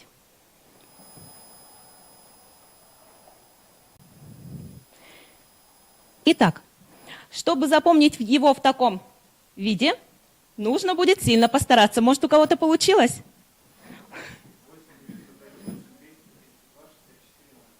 Отлично. Можно сказать, что у вас феноменальная память, да? Нет? Ну, это отлично. Итак, а если номер преподнести уже в другом виде, например, вот в таком, то запомнить его уже не составит большого труда. Теперь есть, которые запомнили этот номер? Не запомнили? Запомнили? 8 911 23 26 408. Я с первого раза запомнила. Да? Ну, конечно, мы взрослые все люди уже, но работаем, в особенности я работаю с начальными классами. Итак, стелем в ямку серебро, прячем редкое добро. Фанты, банты, бриллианты, петушиное перо, и листок, и цветок, и цветастый лоскуток, а поверх всего стекляшка, как над лужицей ледок. Буду около ходить, тайну страшную таить. А помните то удивительное чувство детское, когда делаешь какой-нибудь секретик или открываешь его? Я расскажу вам сегодня о методе интерактивной тетради, создание которой основано именно на такой детской любви к секретам. Интерактивная тетрадь позволяет эффективно запоминать материал, повторять его, систематизировать и структурировать информацию по какой-либо теме. В ее основе лежит обычная тетрадь, но со своими секретами. Секреты – это различные шаблоны, представленные в виде кармашков,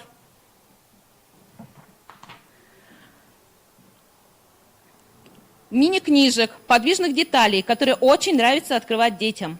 Работа с интерактивными тетрадями – это передовая методика, которая придумана была американцами для обучения детей школьного возраста. Такие тетради позволяют изучать любой школьный предмет весело и увлекательно. С этим понятием я познакомилась на недельном тренинге с Анастасией Рыковой. Когда же можно использовать данные тетради? Для введения материала, для отработки материала, для повторения темы и как демонстрационный материал. Отличие с рабочей тетрадью в том, что здесь детям интересно открывать, доставать, смотреть, находить или самим что-то заполнять.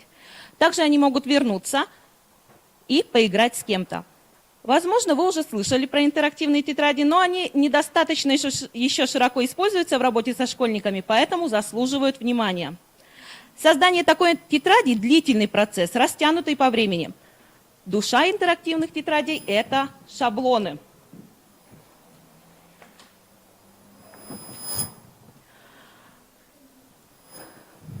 Для эффективной работы с интерактивными тетрадями нужно обязательно научиться создавать, придумывать и адаптировать интерактивные элементы под свои задачи. И сегодня мы познакомимся с несколькими шаблонами-секретами, которые используются при создании интерактивной тетради.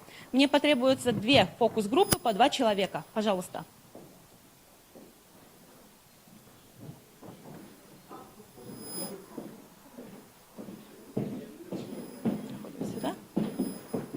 И 2 человека для работы в данной группе.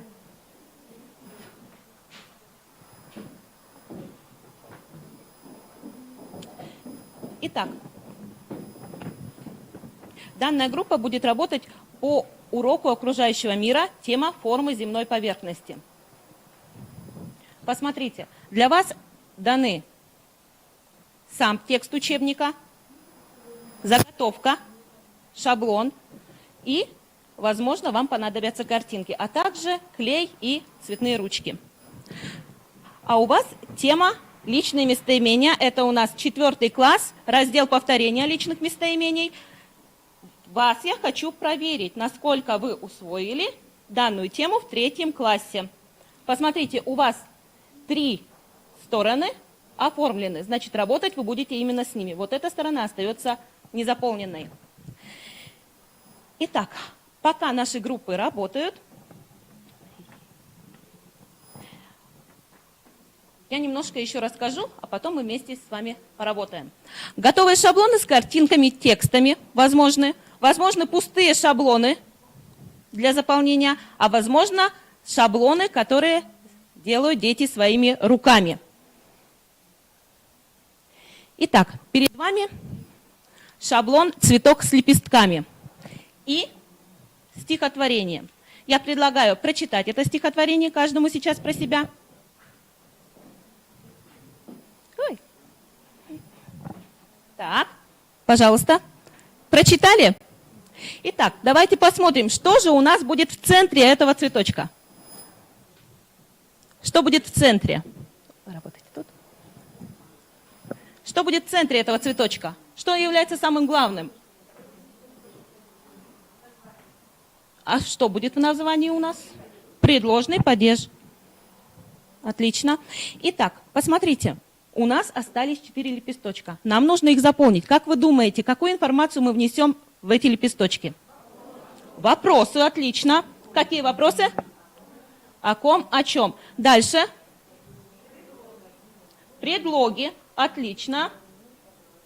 И мы видим, что он, предложный падеж, употребляется только с предлогами.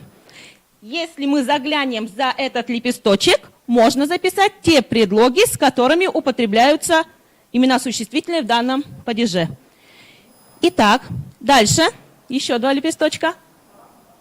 Слова-помощники, отлично. И еще.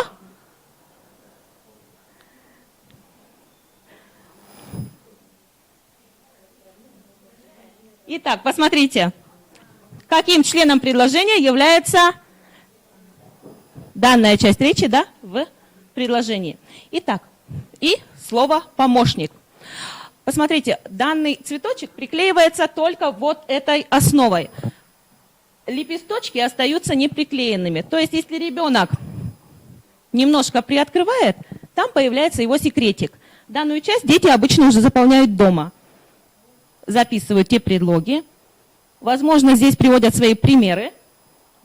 Возможно, здесь тоже приведут свои примеры и за данным лепесточком. Далее ребята могут приклеить туда наклейки, картинки, украсить цветными ручками, карандашами, фломастерами.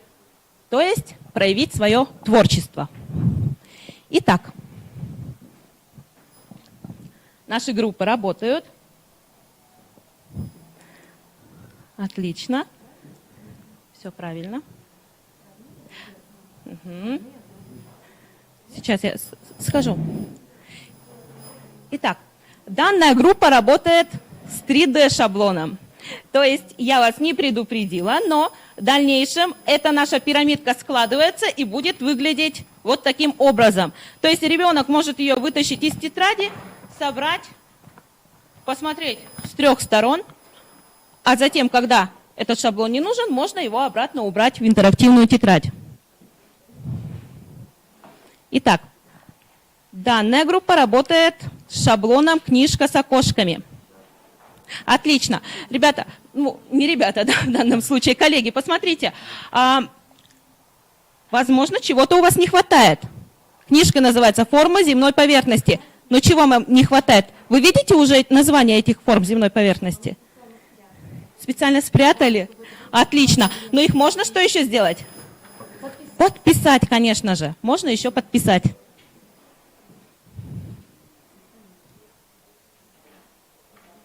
Так. Угу. Отлично.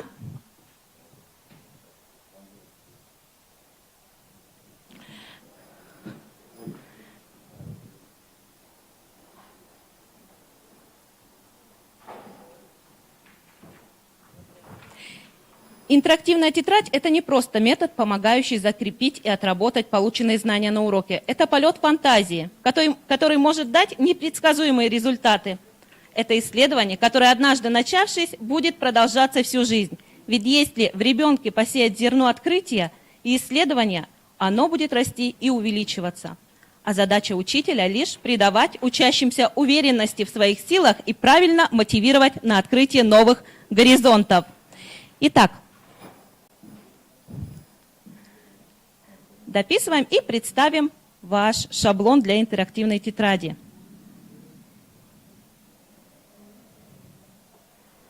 Отлично. Посмотрите, как наглядно получается. А далее ребята при изучении данной темы, при углублении знаний по данным темам могут возвращаться к этой книжке и дописывать те понятия, которые у них появятся в дальнейшем. А по данному шаблону можно проверить знания учащихся на определенном этапе. И также этот шаблон остается в тетради, к которому ребята могут возвращаться. Отлично. Угу. Соберите, пожалуйста, ваш 3D-шаблон.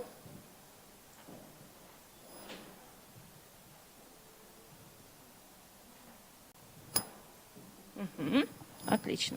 И вот таким образом он выглядит на столе. Ребятам очень нравится разглядывать его со всех сторон. И, конечно же, затем озвучивать. Большое спасибо вам за вашу работу. Вы можете взять в подарок себе готовые шаблоны для интерактивных тетрадей.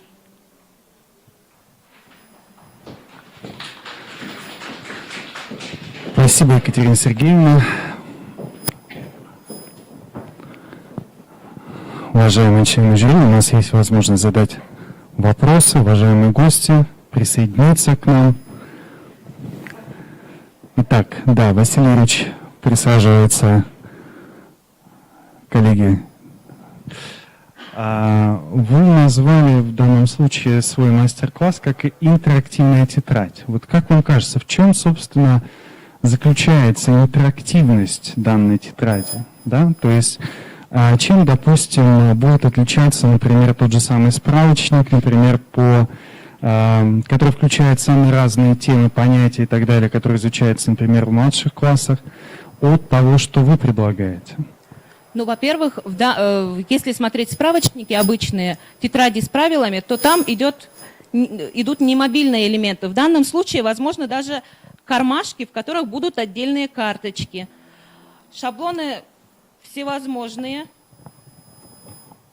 То есть эти кармашки закрываются, открываются. Ребенок может возвращаться, дополнять какие-то картинками, наклейками. Мне кажется, это намного интереснее для детей, чем смотреть обычную таблицу. Правильно ли я понимаю, резюмируя ваш ответ, что интерактивность проявляется в том, что ребенок может что-то открыть и так далее, и чем-то дополнить? То есть именно в этом заключается интерактивность.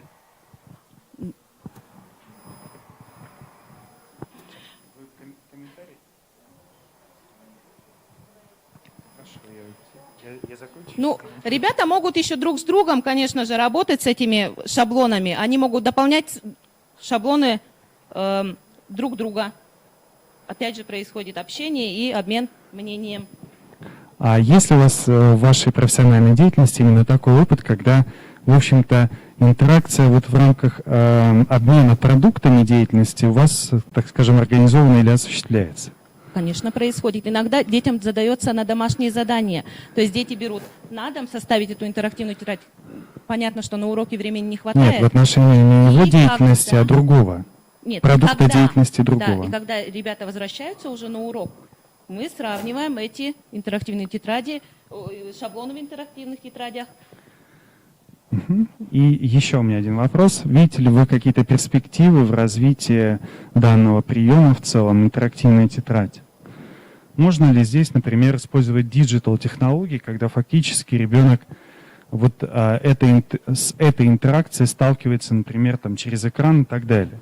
И выбрав тот или иной ответ, или, допустим, даже сказав, например, микрофон и прочее, ему предлагается какой-то вариант, например, для выбора, последующего действия и так далее. Отлично. Девиз нашего конкурса Спасибо. «Учить и учиться». Так что я буду дальше учиться и Спасибо. поработаю над этим вопросом. Он меня заинтересовал.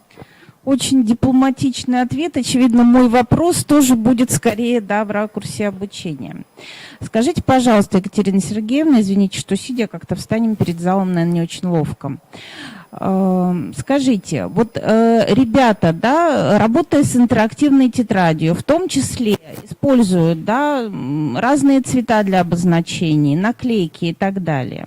Каким-то образом, да, вот вы обучаете вот за период начального, да, уровня обучения, даете ли возможность детям развить осознанную маркировку? И если да, то эта осознанность с чем связана? С формированием чего у детей? Формированием. Итак, ну, конечно, сначала идут уже шаблоны, развитием, наверное. уже готовые, как демонстративный материал. В дальнейшем, Бога ради. да, а в дальнейшем уже ребята начинают работать самостоятельно и вырабатывать свои шаблоны. И Екатерина Сергеевна, шаблоны это хорошо, это такое, знаете, ручное творчество, да, и так далее. Вопрос несколько в ином ключе. Я позволю себе напомнить, да, перечень УД, да, составленный академиком Осмоловым. То есть там есть выделять существенное, главное, устанавливать причинно-следственные связи. То когда ребенок, да, работает с цветом, с наклейками, дает ли возможность развивать эти УД? конечно, наклейки должны быть аргументированы, почему они нанесены туда. Если это взять даже имена существительные, одушевленные, неодушевленные, то там располагается в одном месте должна быть наклейка с изображением одушевленного предмета, а тут Тогда, неодушевленного. возвращаясь к вопросу Александра Викторовича, совершенно очевидно групповая работа с такими продуктами. Когда, передавая, да, такого рода тетради друг друга, они могут, да, вот решать познавательные задачи, связанные с тем, вот почему так Федя и так далее. Да. Ну, ответ ваш я знаю, спасибо. Вам большое спасибо за вопрос. Уважаемые коллеги, есть ли еще вопросы?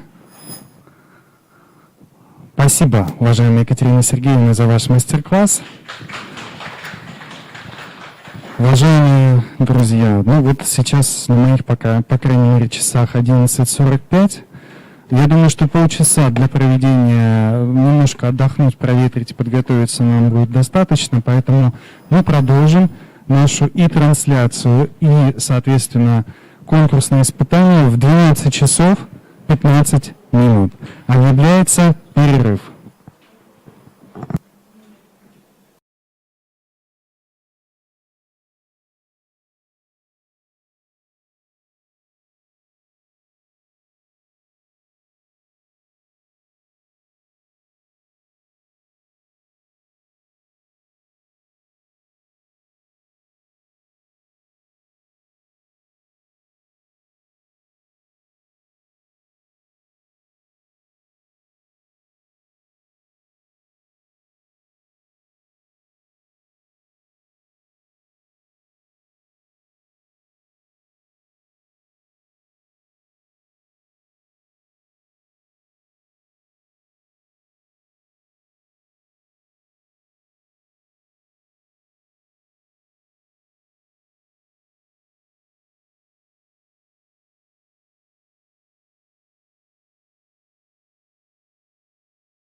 Владимировне Китайгородской для приветствия. Пожалуйста.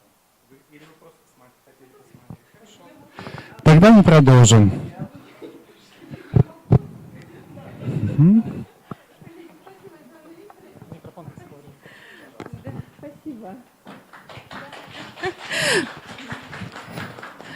Добрый день, уважаемые коллеги. Уже третий день такого значимого события, как республиканский этап всероссийского конкурса, который очень интенсивно сегодня демонстрирует, каким образом наши педагоги включены в систему формирования именно того образовательного пространства, которое позволяет нам достигать качества образовательных результатов.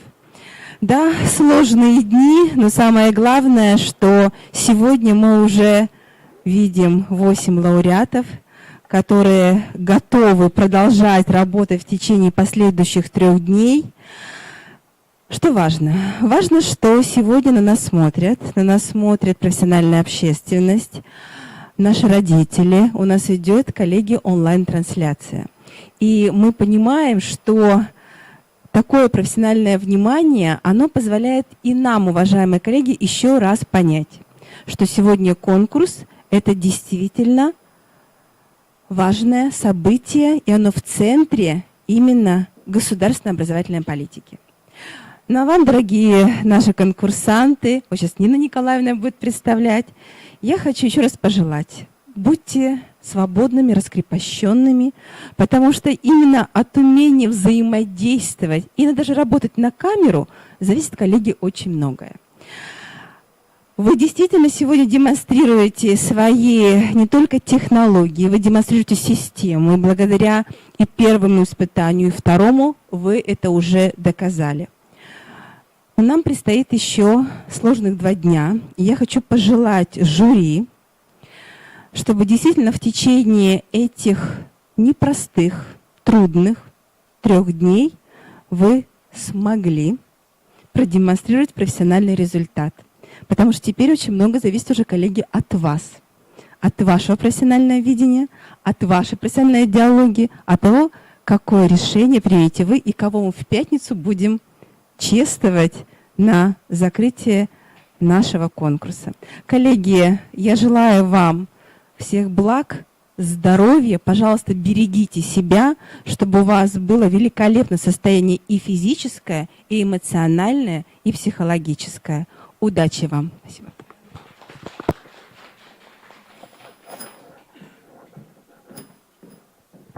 Спасибо, Галина Владимировна. Мы продолжаем с вами конкурсное испытание мастер-класса. Я предоставляю слово Евсеевой Нине Николаевне. Думаю, что мастерскую она назовет, но предварительное название точка, запятая.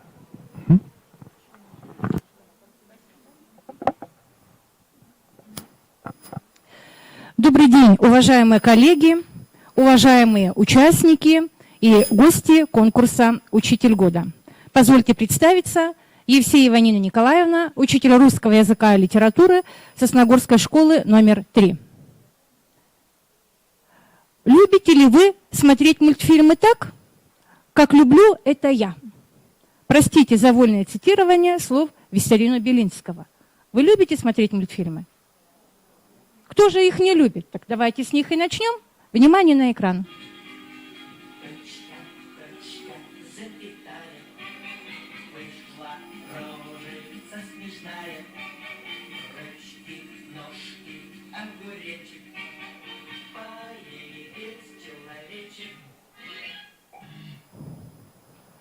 Итак, мастер-класс точка, запятая открыт. Бурные аплодисменты из зала. Скажите, пожалуйста, что может стать предметом нашего разговора? Ваши варианты. Человек. Знаки препинания. Еще ваши варианты. А темой? Хорошо, молодцы. Все близко, все правильно, потому что все, что вы сказали, это связано с текстом и с восприятием текста учащимися нашей школы. Я хочу остановиться сегодня на таком приеме, который называется скрайбинг. Это один из приемов визуализации. Когда человек текст, который он слышит, на ходу записывает, иллюстрирует. Ваши варианты. Как технология скрайбинга нам поможет в работе с текстом? Пожалуйста, ваши варианты. Лучше запомнить текст, хорошо. Еще есть варианты из зала можно даже. Основную мысль выделить, молодцы. План составить. Все вы правильно говорите. А скажите, пожалуйста, давно ли вы работали с текстом? Вот, учителя русского языка говорят, еще сегодня работали. А давно ли вы писали изложение? Давно. Поделитесь вашими школьными впечатлениями, что такое для вас изложение. Самое любимое для кого-то. Не случайно учителем русского языка, да? Потом стали. А у остальных какие впечатления от изложения? Быстро успеть записать. Запомнить побыстрее. Вот сегодня я на примере нашего эксперимента хочу показать, что оказывается от традиционной системы подготовки к изложению, когда мы читаем текст один раз, потом работаем по его содержанию, составляем план, проводим словарную работу, читаем текст второй раз, и дети составляют текст изложения, мы от этой методики немножечко постараемся отойти. У нас сегодня 3 фокус-группы. Они не случайно составлены. У нас фокус-группа первая, она только слушает текст, только аудирование. Вторая фокус-группа, она слушает текст и смотрит на основе компьютерного скрайбинга за мыслью текста. И последняя фокус-группа, это ваша, вы слушаете текст и можете любыми знаками, символами, отдельными словами записывать вслед за мной. А вы только слушаете текст. Затем мы попробуем, посмотрим, как же у нас получится провести пересказ. Остальные в зале попробуйте скрайбинг прямо с первых шагов попробовать на практике. Ну что, фокус-группа готова? Текст я взяла несложный, вы люди взрослые, читаю один раз, потому что текст для 6-классника. Готовы. Выехав из деревни, поднялись они на гору, и Владимир увидел березовую рощу, и влево на открытом месте серенький домик с красной кровлею. Сердце в нем забилось. Перед собою видел он Кистеневку и бедный дом своего отца. Через 10 минут въехал он на барский двор. Он смотрел вокруг себя с волнением неописанным. 12 лет он не видел своей родины. Березки, которые при нем только что были посажены около забора, выросли и стали теперь высокими ветвистыми деревьями. Двор, некогда украшенный 3 правильными цветниками, меж которыми шла широкая дорога, тщательно выметаемая, обращен был в некошенный луг, на котором паслась опутанная лошадь. Собаки было залаяли, но, узнав Антона, умолкли и замахали косматыми хвостами. Дворня высыпала из людских изб и окружила молодого барина шумными изъявлениями радости. На силу мог он продраться сквозь их усердную толпу и сбежал на ветхое крыльцо. В сенях встретила его Егоровна и с плачем обняла своего воспитанника. Это текст для подробного изложения в 6 классе. Сейчас мы попросим со 2-й и с 3-й группы одного из участников выйти за дверь. Будьте добры, любой из участников вашей группы, любой участник вашей группы. Выйдите, пожалуйста, за дверь. Угу. Выйдите, пожалуйста. Рисунок возьмите, можно здесь пройти. Да. Угу, спасибо. Угу. И с вашей группы, пожалуйста, кто-нибудь попробуйте пересказать этот текст. Пожалуйста. Ой, по-моему, у нас Владимир выехал из деревни, поднялся на горку. Вот, да, по левую сторону у нас там была березовая роща, виднелся серенький домик с красной крышей, вот, по-моему, там с окошками, и вроде как у нас там отец был, да, или кто? Маленькие березки успели уже вырасти, все, что я запомнил. И там что-то еще про барина было. Да. Спасибо, большое спасибо. Молодцы, думаю, стоит похлопать, потому что они очень много запомнили из текста. Итак, приглашаем участника из 2-й группы. Зайдите, пожалуйста, к нам. Из 2-й группы, которые... Да, скрайбинг имел, компьютерный скрайбинг. Угу. Пожалуйста, вам слово. Используя вот этот рисунок, перескажите то, что вы запомнили. Выехав из деревни, Владимир поднялся на гору, увидел Белый дом, заметил, что березовая роща выросла, у него забилось сердце, он давно не был дома, кажется, 10 лет.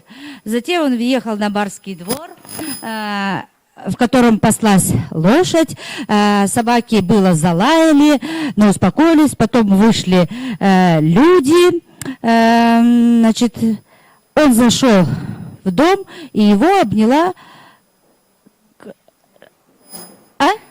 няня, обняла няня. Аплодисменты участнику. И приглашаем представителя третьей фокус-группы. Пожалуйста. У них они проводили аудирование текста и при этом имели возможность сделать рисуночный скрайбинг. Так, проехав деревню, поднялся в гору, увидел дом и березовую рощу. При виде серого дома сердце забилось. 10 минут кружился вокруг двора. 12 лет он не был дома. Березовая роща изменилась. Березы выросли, стали очень высокими. Барский двор, некогда усеянный цветами, вроде бы, превратился в некошенный луг. Лошади паслись, собаки виляли хвостом, кто-то высыпался из домов. Да. И кому-то стало хорошо. На душе. Спасибо большое, молодцы. Наша фокус-группа не знала, но у нас был еще учитель русского языка, литературы, который сейчас вынесет вердикт, какая группа более эффективно воспользовалась предложенными подсказками, да, и как они справились. Пожалуйста. Так. Текст был тип повествования с элементами описания. Первая группа, которая не имела права не записывать, не имела права смотреть на иллюстрированный план, она запомнила только последовательность действий. И про описание забыла. Ну, по-моему, было одно описание, то, что березки даже... Да. Команда, которая пользовалась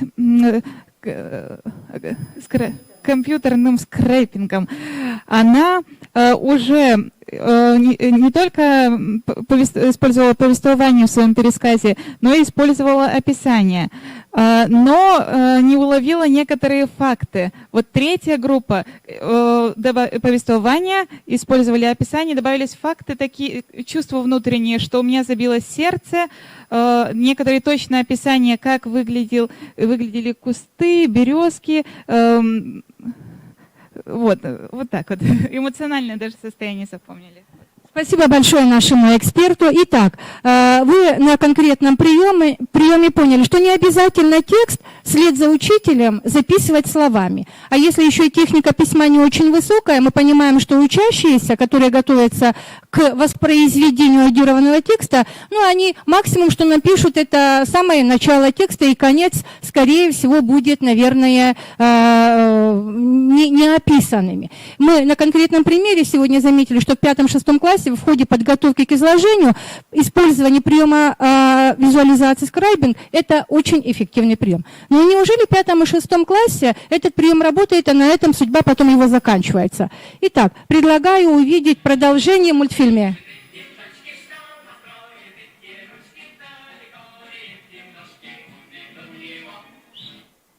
Итак, далеко ли эти ножки уведут его? А они уведут его очень далеко. Если ребенок научился использовать этот прием визуализации в ходе подготовки устного письменного пересказа, у него будут навыки подготовки к итоговому собеседованию и к выполнению задания 1 на ОГЭ по русскому языку. Смею напомнить, что итоговое собеседование – это проверка сформированности коммуникативных навыков учащихся, да, и работают не только учителя русского языка, а все мы с вами, уважаемые коллеги, коллеги вносим огромный вклад, чтобы в феврале наши учащиеся успешно справились с этим испытанием. И если на каждом уроке практиковать устный пересказ или же элементы даже письменного пересказа, научить воспринимать текст образами, то итоговое собеседование учащимся будет преодолено успешно. В ходе подготовки к ЕГЭ по русскому языку выполнение первого задания – это сжатое изложение. Мы понимаем, что если учащийся привык аудировать текст хотя бы вот на таком рисуночном уровне, что такое сжатое изложение? Из этого оформленного текста, который он воспринимал как аудиальное, можно убирать лишние элементы, зачеркивать, оставить суть, и в принципе сжатое изложение учащимся тоже будет написано. Приходим к выводу, что умение работать, используя прием скрайбинга, умение работать с текстом, используя прием скрайбинга, учащемуся поможет подготовиться к испытаниям в 9 классе. Еще раз обращаю внимание, что есть такие требования в ЕГЭ по русскому языку, которые говорят о том, что учащийся владеет может продемонстрировать основные умения, это понимать, интерпретировать, комментировать тексты, осуществлять информационную переработку, ну и характеризовать текст, следуя за последовательностью изложения и смысловой цельностью. То есть это то, что нам необходимо учителям русского языка и литературы подготовить учащихся для демонстрации этих умений на ЕГЭ по русскому языку. Ну и на этом, уважаемые коллеги, скрайбинг не исчерпан. Мы знаем о том, что 11 класс учащиеся пишут сочинения. Это 27-е задание. Оно дорогого стоит, потому что в переводе в 100-бальник означает, если с сочинением ребенок справился, то он, в принципе, порог для поступления даже в вуз он преодолел. 25 первичных баллов, 27-е задание – это очень много. Самое страшное – потерять баллы по 4 критериям. Первый критерий, второй, третий, четвертый. Первый критерий – определение проблемы. Ребенок неверно определил проблему, сразу теряет. Обратите внимание, сколько баллов. 8 о 9 первичных баллов. Это очень много. Поэтому цель работы на уроках русского языка в старших классах – это научить ребят правильно определять проблему. Здесь, конечно, уже такие виды скрайбинга, как мы в 6 классе, в 5 классе используем, они будут не совсем уместны. Перед участниками фокус-группах есть текст проскрайбированный выпускником. Берете тот, где зима-лето, там у вас 2 текста с оборотной стороны. А на экране перед зрителями этот же текст я просто перевела в компьютерный рисунок. Предложите, пожалуйста, как учащемуся, исходя вот из этой иллюстрации своего рисунка, да, выйти на формулировку проблемы? Ваши варианты. Это они умеют, это они делают. А вот как? Совершенно верно. То есть определить основную мысль. А как, исходя из рисунка, можно определить основную мысль? Проанализировать. Итак, совершенно верно. Чтобы найти ключевые слова, они, скорее всего, будут повторяющиеся. Сейчас, уважаемые члены фокус-группы, пожалуйста, попробуйте выйти на формулировку проблемы, исходя из этого детского рисунка. Возьмите, у вас есть фломастеры, выделите, пожалуйста, те ключевые образы, стрелки, обратите внимание, которые повторяются. Вы с текстом не знакомы. Для зрителей хочу показать, что текст в 27-м задании, вот я его специально распечатала, чтобы показать вам объем. Что такое 27-е задание? Это текст мелким шрифтом на 2 страницах. В тексте, в этом по Пришвину 29 предложений, но они все в формате СКС, практически все. Поэтому сейчас мы попробуем провести эксперимент, реально ли на основе детского рисунка попробовать определить проблему. Зал принимает активное участие, молодцы. Может, я сейчас, пока фокус-группа работает, я перейду в зал. Пожалуйста, здесь очень бурное обсуждение. Поделитесь, на что вы обратили внимание? Что повторяется? Ага. Человечек, я, собственное мое, да? То есть есть рассказчик, да, от чего лица ведется. Да. Хорошо. Пожалуйста, остальные коллеги, поделитесь. Он описывает свои состояния, которые связаны с различными временами года. Возможно, речь идет А времена года вы откуда заметили? А вот там зима есть, весна. Молодцы. Сегодня мир. Ага, то То же самое. Сегодня мир. Настроение какое-то, хорошо. Угу. Замечательно. Замечательно. Ага. Переходы какие-то, да. Угу. Угу. Итак, здесь уже пришли к какому-то логическому выводу. Пожалуйста. Каково влияние природы на человека? Влияние природы на состояние человека. Хорошо. Вы к какому вердикту пришли? Пока думаете, да? Наступление весны. Наступление весны. Обратили внимание? Да. Ну, переход от зимы к лету. Переход от зимы к весне. Только о временах года. Ну, и человек радуется всему этому. Человек радуется всему этому, хорошо. Хорошо, молодцы. А сейчас, пожалуйста, переверните текст по Пришвину и посмотрите, что будет дано эксперту, который проверяет. Это проверяет не робот, это проверяет эксперт, учитель русского языка, литературы, и как сформулированы проблемы по этой теме. Попали ли вы в какую-либо из формулировок? Ага, есть ключи на оборотной стороне. Угу. Пришвин, да. Угу. Да, первая же проблема. Ребят, уважаемые коллеги, обратите внимание, а это ученик делал сам. Он по ходу чтения текста, он рисовал ключевые слова, он не буквами писал, потому что очень в потоке, в словесном потоке сложно потом выбрать ключевое, главное, важное. Сейчас проведем второй эксперимент. У вас на оборотной стороне другой текст. Этот текст на экран у меня не выведен, но доверимся фокус-группе. Ваши наблюдения по ходу сразу работы. Ага. Пожалуйста, что вы видите, что вы можете сразу комментировать? Давайте, коллеги, обращусь. Пожалуйста, что вы видите, сразу комментировать можете? Сразу вижу, что что-то он о себе много пишет. Я. Да. Хорошо. Наверное, тема о родине. Я вижу, что здесь родина, отечество, тоска, москвитянин, вот эти слова я выделяю. Цюрихский ученый, я понимал, трактир. Я в трактире, тоска по отечеству. Наверное, вот здесь, вот эта стрелочка, наверное, показывает. Отсюда следует, что человек вдали от родины все равно будет тосковать, как бы ему ни было интересно и хорошо, комфортно жить вдали. Это удобно было ответить учителю русского языка и литературы, который тоже 11 класс сейчас готовит и, видимо, на своей волне. Пожалуйста, учителя начальных классов, учитель физики, может, к какому-то иному вердикту пришел?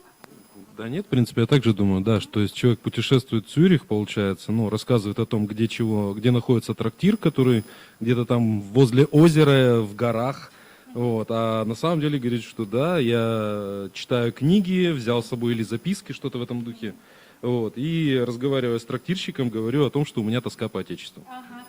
Замечательно. А сейчас посмотрите, пожалуйста, текст Николая Михайловича Карамзина. Он тоже, обратите внимание, в этом тексте уже, коллеги, 43 предложения. Вы представьте, да? Стрессовая ситуация, 3 часа 55 минут, 27 заданий. Ребенку надо понять этот текст, быстро сообразить, потому что в тексте может быть до 7-8 проблем, и куда-то попасть не во второстепенную проблему, а главную, важную. Вы сейчас прониклись, не учителя русского языка и литературы, какая важная миссия стоит на всех нас, чтобы ребенок до 11 класса научился понимать текст, выделять главное, важное, основное. И это все закладывается учителями начальных классов, самого раннего понимания слова, предложения, маленького текста. Переверните, пожалуйста, лист, познакомьтесь с проблемой. Попали ли вы в какую-либо формулировку из проблем? Итак, молодцы, замечательно. На рисунке, на примере рисуночного скрайбинга мы еще раз убедились, что этот прием имеет место быть. Он может быть сквозным, начиная с 5 по 11 класс. Я думаю, и в начальной школе этот прием можно использовать, когда учащиеся начинают выделять основную мысль, тему текста, потому что это всегда проблемные вопросы и в начальном звене. Для учителей истории обществознания, возможно, этот текст тоже поможет работать с историческими текстами, когда работают, да, когда выделяют обществоведческие взаимосвязи, понятие взаимосвязи, тоже вот этот вариант, конечно, поможет. И сегодня мы же задаем детям домашние задания. уважаемые коллеги, вам тоже домашнее задание. На предпоследнем выступлении нашего участника я увидела такой интересный прием – облако слов. Да, у вас было продемонстрировано на последнем кадре? Нет, на мастер-классе сейчас. Что такое облако слов? Я хочу сказать, что это очень хороший прием, который может быть использован всеми учителями по всем предметам. Домашнее задание. Я вам даю составленное облако слов по тексту о Владимире Дубровском. Это мои ученики составили. Дам инструктаж, как облако слов можно выполнить. Вы попробуйте дома, не пожалеете. Очень хороший прием, который можно использовать. Пожалуйста, помогите, раздайте облако и там инструктаж. Мы сейчас с вами переходим к следующей мысли. Итак, в 11 классе в ходе подготовки к заданию 27 этот прием тоже поможет. Скажите, пожалуйста, вот вы сейчас, уважаемые участники фокус-групп, сможете ли вы ваши чувства, мысли вот на этом листе выразить через скрайбинг? Здесь у меня есть 3 маркера, у вас есть фломастеры. И давайте подведем итоги использования приема скрайбинг в практике современного учителя. Пожалуйста, выйдите здесь, оформите ваши мысли, цитаты. Остальные могут подсказать, какие знаки могут быть использованы. Все подряд можно, там места хватит вам всем на одном листе. Итак, пожалуйста, у вас... Вот там, молча, да. А я послушаю из зала. Какие бы знаки вы посоветовали использовать для того, чтобы сказать, что прием скрайбинг, он эффективный прием визуализации? Или наоборот? Пожалуйста, восклицательный знак. Хорошо, еще? Улыбка. Хорошо, замечательно. Спасибо. Еще? Плюсы какие-то. Ну, сейчас посмотрим, что нам сделает фокус-группа. Одну минуточку подождем. Когда мне говорят: Нина Николаевна, вы можете не рисовать, вы так некрасиво рисуете. А я говорю: ну ладно, рисуйте тогда сами. И поэтому я и нашла выход из-за отсутствия моих художественных способностей на компьютерный скрайбинг. Конечно, если вы рисуете хорошо, быстро, на ходу можете набросать информацию, то рисуночный, конечно, удобнее. Полминуты. Уважаемые участники фокус-групп, каждый выразил то, что хотел. И эксперт, который у нас все в уголочке сидит, поможет интерпретировать эти символы рисунки в один общий вывод.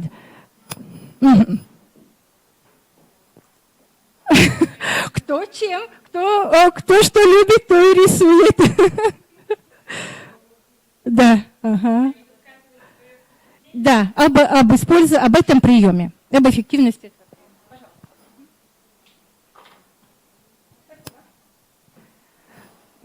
По смайлику, это и мое ощущение, мне кажется, они испытывают восторг от увиденного и вообще от вашего выступления, как вы это все преподнесли. Опять улыбка. И снова 6 улыбок. Представляете, какие вы эмоции нам передали? Книжка, мне кажется, это обозначает то, что это же все-таки связано с текстом, и данный учитель точно будет применять ваш прием в своей работе. Так, это у нас, скорее всего, люди. Тогда учителя. Учитель-ученик, то есть обозначается сотрудничество, тесная взаимосвязь, и учитель становится ближе к ученику и располагает к себе. Лампочка обозначает, наверное, кто-то: идея, это я использую, восклицательный знак, здорово, это хорошо, нужно запомнить. А вот это я не понимаю. Шевелит. Визуализация через использование техники скрайбинг, конечно, позволяет активизировать мыслительную деятельность. На этапах первоначальных это все-таки способ восприятия информации, способ запоминания, а вот в 11 классе это, скорее всего, уже как эффективный прием актуализации, эффективный прием активизации мыслительных процессов. Итак,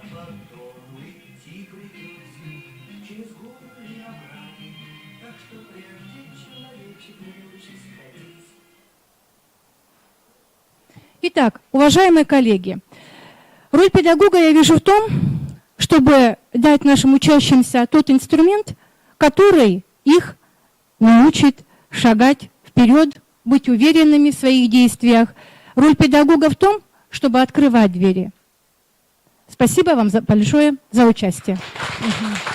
Спасибо. Спасибо, Нина Николаевна. Уважаемые члены фокус-группы, вы можете занять аудиторию. Уважаемая Ольга Николаевна, вы можете начать подготовку к своему мастер-классу. Нина Николаевна, пожалуйста. Сейчас вам будут заданы вопросы членов жюри и присутствующих. Пожалуйста, уважаемые коллеги, уважаемые члены жюри, уважаемые гости. Да, конечно.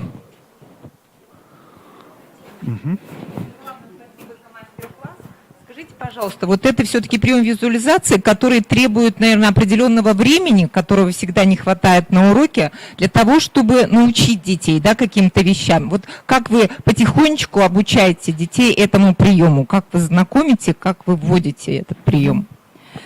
Самое первое, наверное, спасибо за вопрос. Самое первое, это когда я в 5 классе даю готовый скрайбинг. Мы читаем текст, пытаются пересказать, не получается.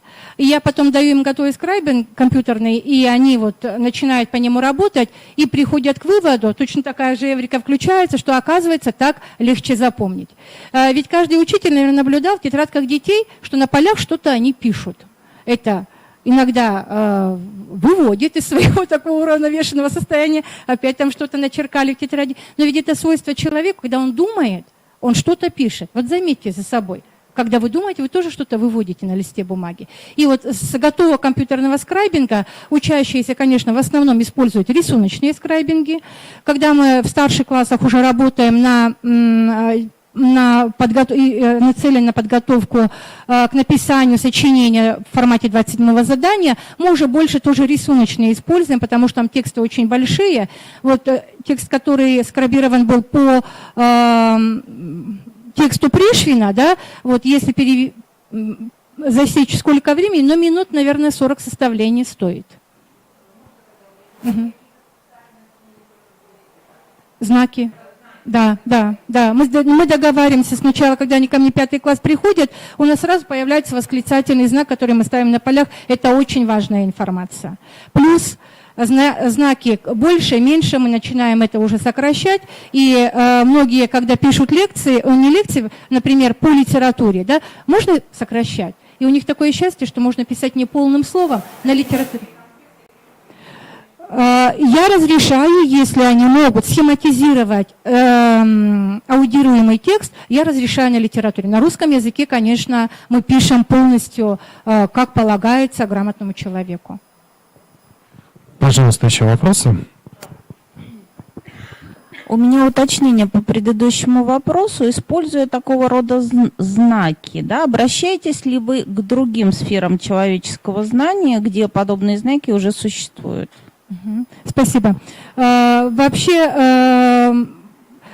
когда я первый раз даю вот эту тему, я говорю, ну вот где бы вообще вы знаки могли встречать? И они вспоминают, что в ходе изучения истории там были на стене, прошу прощения, если неправильно скажу, да, наскальные рисунки, что этим хотели люди передать друг другу, какую-то информацию. Оказывается, информацию можно передать и знаками. И вот с учителем истории мы тоже эту тему вместе обсуждали, они пытались тоже на уроке истории попробовать считать, что там пещерными людьми было написано, изображено на скалах. Ну, только на уровне эксперимента, это не целенаправленная работа. Нет, не целенаправленно. Угу. Спасибо. Угу. Скажите, пожалуйста, а есть ли ребята в ваших классах, которым все-таки не удается скрайбинг, и они перестают им пользоваться, потому что для них неудобно, они не так воспринимают тексты, не так и трансформируют. Спасибо за вопрос. Конечно, я этот прием не навязываю. Этот прием особенно, вот я уже на мастерской, когда выступала, говорила о том, что мальчик у меня есть, который не говорит родной язык не русский, и вот для него это самый оптимальный способ, потому что пока он все слова из текста запомнить, а когда он рисует, он легче выходит на определение этой проблемы в тексте. Не навязывая использование этого приема не является обязательным, кому как удобно. Но так как у меня в ходе эксперимента, когда я проводила, как легче воспринимать информацию, оказалось, что 90% детей, на настоящий момент шестиклассников, у меня визуалы, то, соответственно, им, конечно, такое восприятие текстовой информации, дальнейшей трансформации в текст изложения, для них это удобный формат.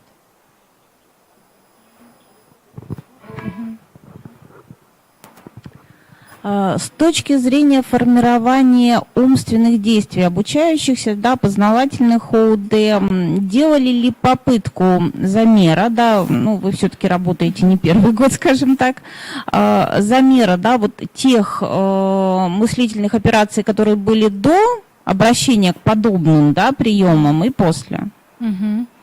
Целенаправленной такой работы я еще не проводила, в планах она у меня есть, потому что у меня сейчас есть подряд 6-7 класс, у меня есть с чем сравнить, потому что с 7 классом я немножечко по-другому работаю.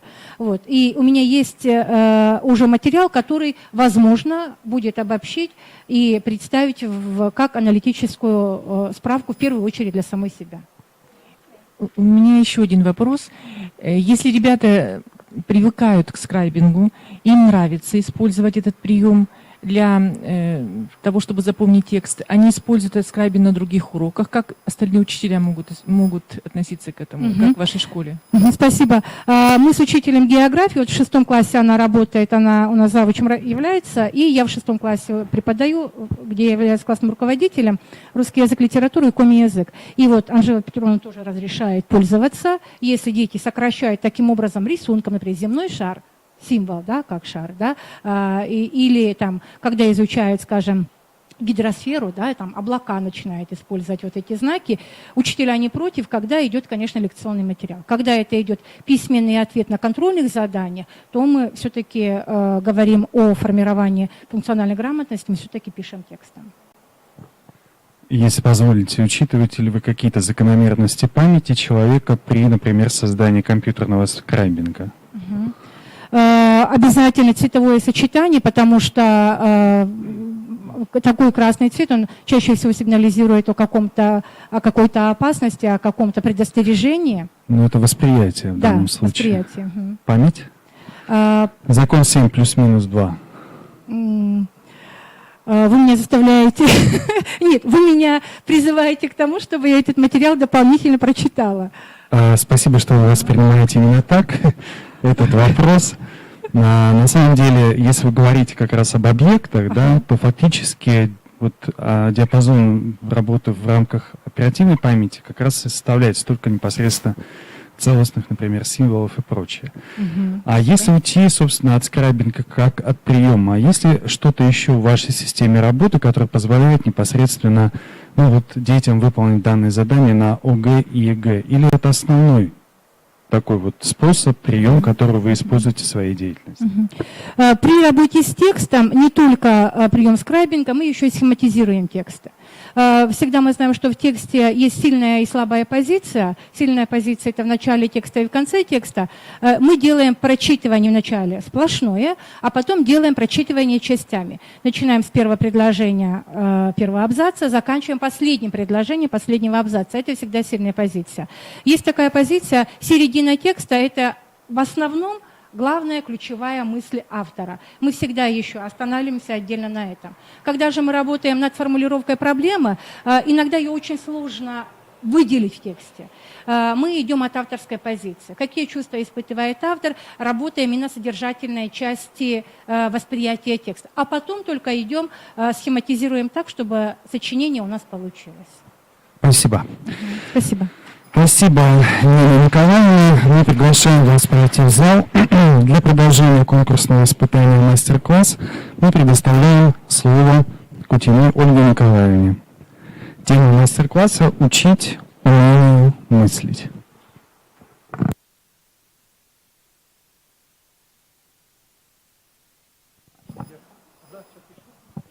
Итак, добрый день, уважаемые члены жюри, добрый день, уважаемые коллеги. Мне для помощи надо 4 человека. Приглашаю в фокус-группу 4 человека. Пожалуйста.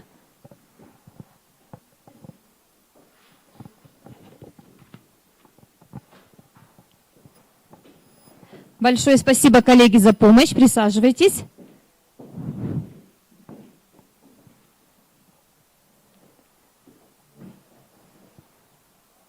Итак, вы готовы приступить к работе? Ну что, перед тем, как начать свой мастер-класс, я хочу, чтобы вы осмыслили несколько фактов. Обратите внимание на экран.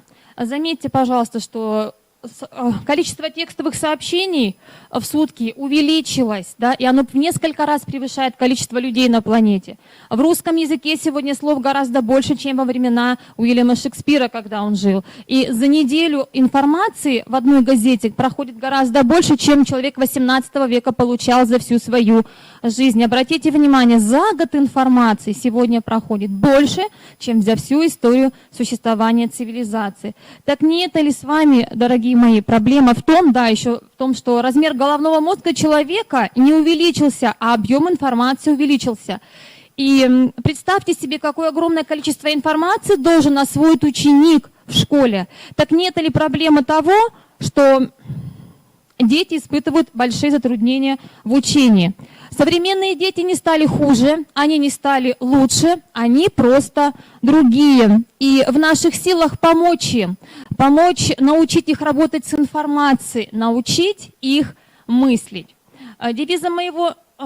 проблемы, которые возникают у школьников, вернемся. Итак, у детей недостаточно развиты читательские умения. Они не могут находить в тексте факты. Они допускают большое количество ошибок, когда работают с текстом. Они не умеют, испытывают трудности в установлении причинно-следственных связей. Они не могут, к сожалению, сформулировать и аргументировать собственную позицию по спорному вопросу на основе учебного материала. Так вот, наша с вами задача научить их мыслить. Итак, девизом моего мастер-класса стали слова Мао Цзэдуна. Человек, который почувствовал ветер перемен, должен строить не щит от ветра, а ветряную мельницу. Так вот, такой ветряной мельницей могут стать универсальные учебные материалы. Представляю вашему вниманию свой мастер-класс «Учить умению мыслить». Что такое умение мыслить? Умение мыслить – это умение находить и добывать информацию. Там, где у ребенка не возникает проблем, там, где он уже владеет определенными навыками, там не возникает умения мыслить. Так вот, наша задача с вами развивать это умение. Что же такое универсальный учебный материал? Обратите внимание, универсальный учебный материал – это набор продуктивных заданий к тексту.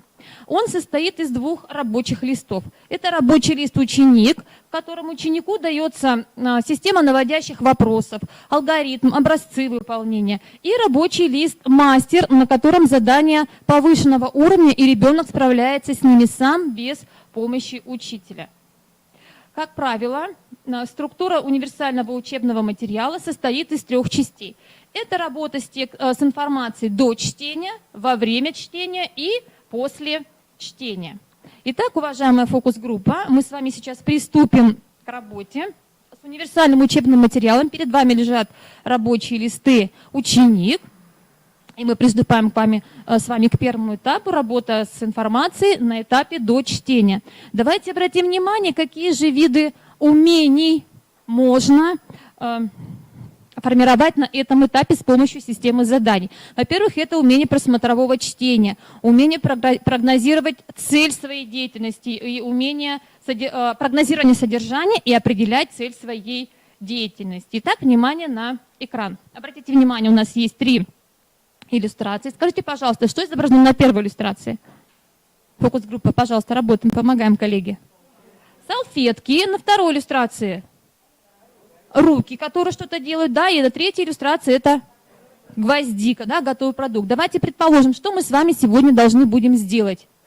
Гвоздику, а точнее гвоздику своими руками. Тогда скажите мне, пожалуйста, для чего нам с вами сегодня это надо, сделать гвоздику своими руками? Подскажу немножко, какой праздник приближается?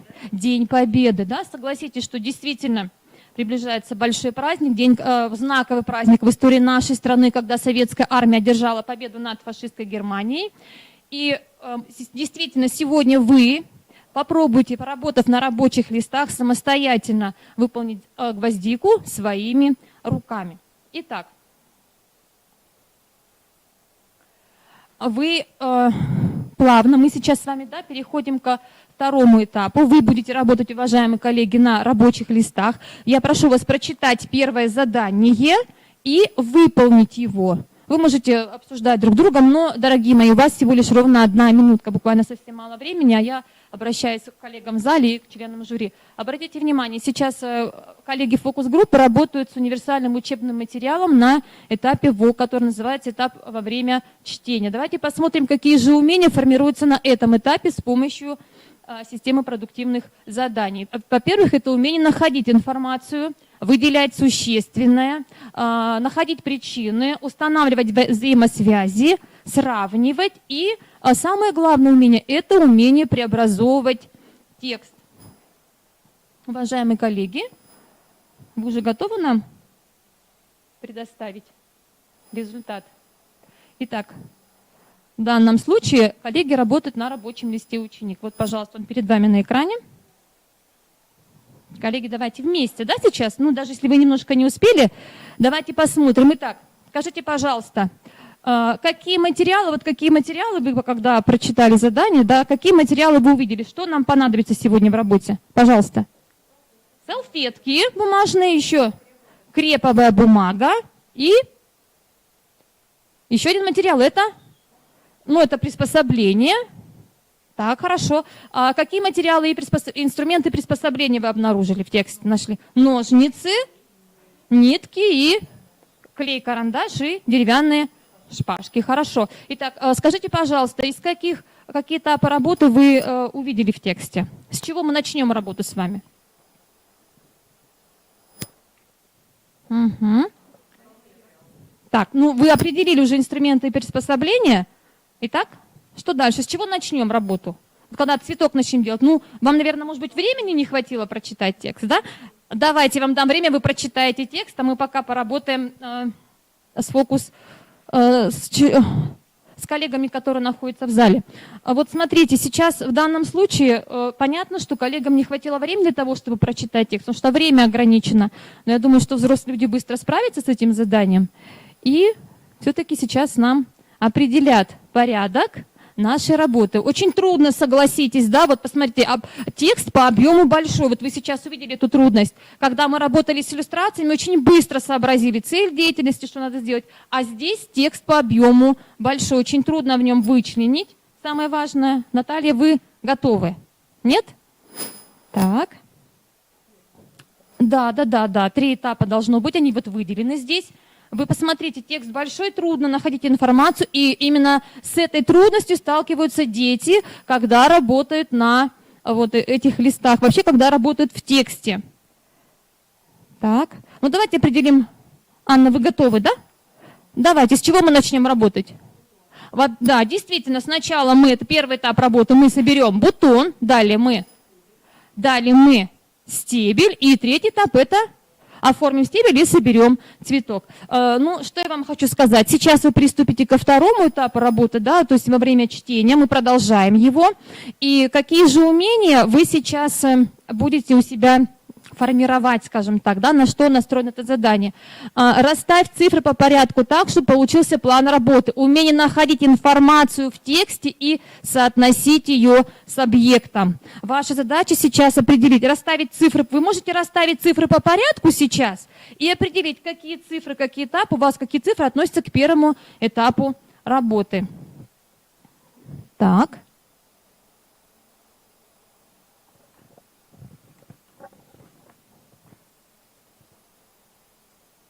Итак, что у нас получилось? Давайте вместе посмотрим. Итак, с чего мы начнем, уважаемые коллеги? С того, что мы... А где здесь мы создаем бутон? Складываем салфетку. Это первый этап. Дальше. Что к первому этапу относится еще? Нанижем салфетки на шпажку. Дальше. И завяжем, зафиксируем бутон. Хорошо. Это был первый этап работы, когда мы с вами работали с бутоном. Второй этап. Берем креповую бумагу, да, и обматываем вокруг стебля. В итоге у нас получается В итоге у нас получается готовое изделие. Ну что, вы сейчас, дорогие мои, приступите к третьему этапу работы. Да? Вы поработаете сейчас с тем, что вы выполните изделие, а я поработаю пока с членами жюри и с коллегами, которые находятся в зале. Вы обратили внимание, что сейчас коллегам надо будет выполнить изделие. Они работают на рабочем листе «Ученик». Четко дана инструкция, четко они определили этапы работы, соотнесли фотографии, да, вы для себя определили, это их помощник.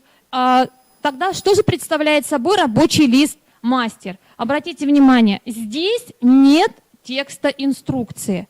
Ученику без помощи учителя необходимо будет самостоятельно расставить цифры таким образом, чтобы получился план работы над изделием.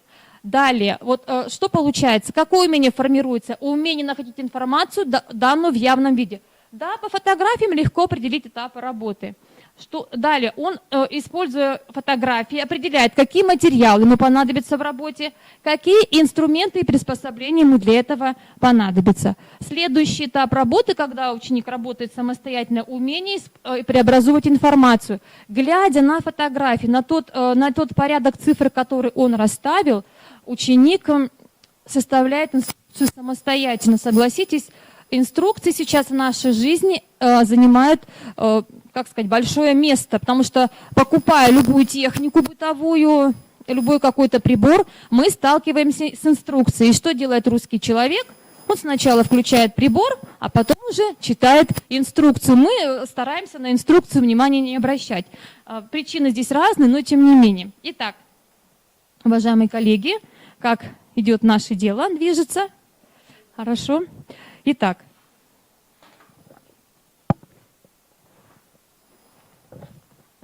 добавлю от себя, что универсальный учебный материал, по сути, является аналогом учебника, в котором используются технологии деятельностного типа. Во-первых, это технология работы с текстом, которая включает в себя 3 этапа работы с информацией: до чтения, во время чтения и после чтения. Это технология проблемного диалога, когда ребятам даются проблемные ситуации и набор продуктивных заданий для их разрешения. И технология формирующего оценивания, когда учащиеся могут сами определить уровень, на котором они способны выполнить задание. Либо это будет задание необходимого уровня, либо это будет задание повышенного уровня. В данном универсальном учебном материале четко определены, какие именно универсальные учебные действия формируют данные задания в процессе работы. Итак, уважаемые коллеги, есть уже результат какой-то работы? Так, почти, у нас есть еще время. Добавлю, что универсальный учебный материал – это своего рода и рабочая тетрадь с дифференцированным подходом. Опять-таки возвращаюсь к тому, что задания должны быть… Ничего. Вам надо ее просто раскрыть. Можно поэтапно, несколько слоев сначала, да? Ну, небольшую помощь окажем коллегам. Они решили сразу 2 салфетки, да? Можно по частям. Итак. Рабочая тетрадь, которая позволяет ученику определить для себя уровень усвоения материала. Угу. Коллеги, как движется дело? Со скрипом ничего. А вы представьте себе, как работает ученик, да? Что я хотела сейчас своим мастер-классом показать. Уважаемые жюри видели, как работают ученики на уроке русского языка. Так вот, я хотела показать, что на самом деле действительно это универсальные учебные материалы. Вот сейчас вы видите на примере урока технологий, как наши коллеги, ну, скажем так, ну, наверное, не очень внимательно прочитав инструкцию, да, все-таки пытаются выполнить изделие. Ну, у девочек уже, у моих коллег уже почти все закончено. Итак, получилось у вас? Ну, вам, знаете, надо было… Обратите внимание, уважаемые коллеги, уважаемые члены жюри, посмотрите, вот в данном случае, да, вот одни коллеги фокус-группы, посмотрите, они уже выполнили задание. Почему? Потому что они смогли работать в паре, они смогли договориться, и таким образом мы видим, что рабочие листы, они способствуют не только тому, что я сам работаю, да, но я могу организовать работу таким образом, что ученики работают в группе, ученики работают в паре. Вот как можно было выстроить работу в группе? Кто-то один собирает, например, бутон, да, кто-то один оформляет, например, стебель, да, третий там помогает зафиксировать бутон, четвертый только декорирует стебель, да, например, добавляет лист. Итак, ну что, пока уважаемые коллеги заканчивают, у нас уже есть, да, готовые изделия. Обратите внимание, какая красивая гвоздика получилась у коллег. Большое спасибо вам за помощь. Ну, я предлагаю вам закончить свою работу. Ну, давайте посмотрим, что же должно у нас было с вами получиться. Итак, мы плавно переходим к этапу, который называется третий этап. Итак, работа с информацией после чтения. Итак, на этом этапе сейчас, да, вот они уже работают плавно. Какие же умения формируются? Умения определять и формулировать причины, выделять существенное, умение сравнивать. И самое главное, обратите внимание, применять полученную информацию на практике. Вот сейчас коллеги это показали, каким образом они могут применять информацию на практике. Вот такой цветок у вас должен получиться. Давайте сравним. Действительно, он такой и получился, да, даже 2 лепестка добавили коллеги. Большое спасибо вам за проявленное творчество. И получается, смотрите, коллеги работали на рабочем листе «Ученик» и уже умудрились, скажем так, да, проявить свое творчество. А можно было добавить задание в рабочий лист «Мастер» каким образом? Когда ребята выполнили изделие, какой вопрос можно было им задать? Какое задание предложить можно было в рабочем листе «Мастер»? Пожалуйста.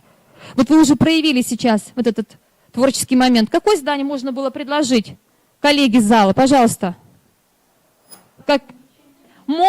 Чем можно дополнить цветок? Хорошо, еще варианты. Где его можно использовать, да? Можно было найти какой-то выход, например, сделать, салфетку, брошь, да? Можно дальше оформить какое-то панно, возможно, да? Но у меня есть заготовка.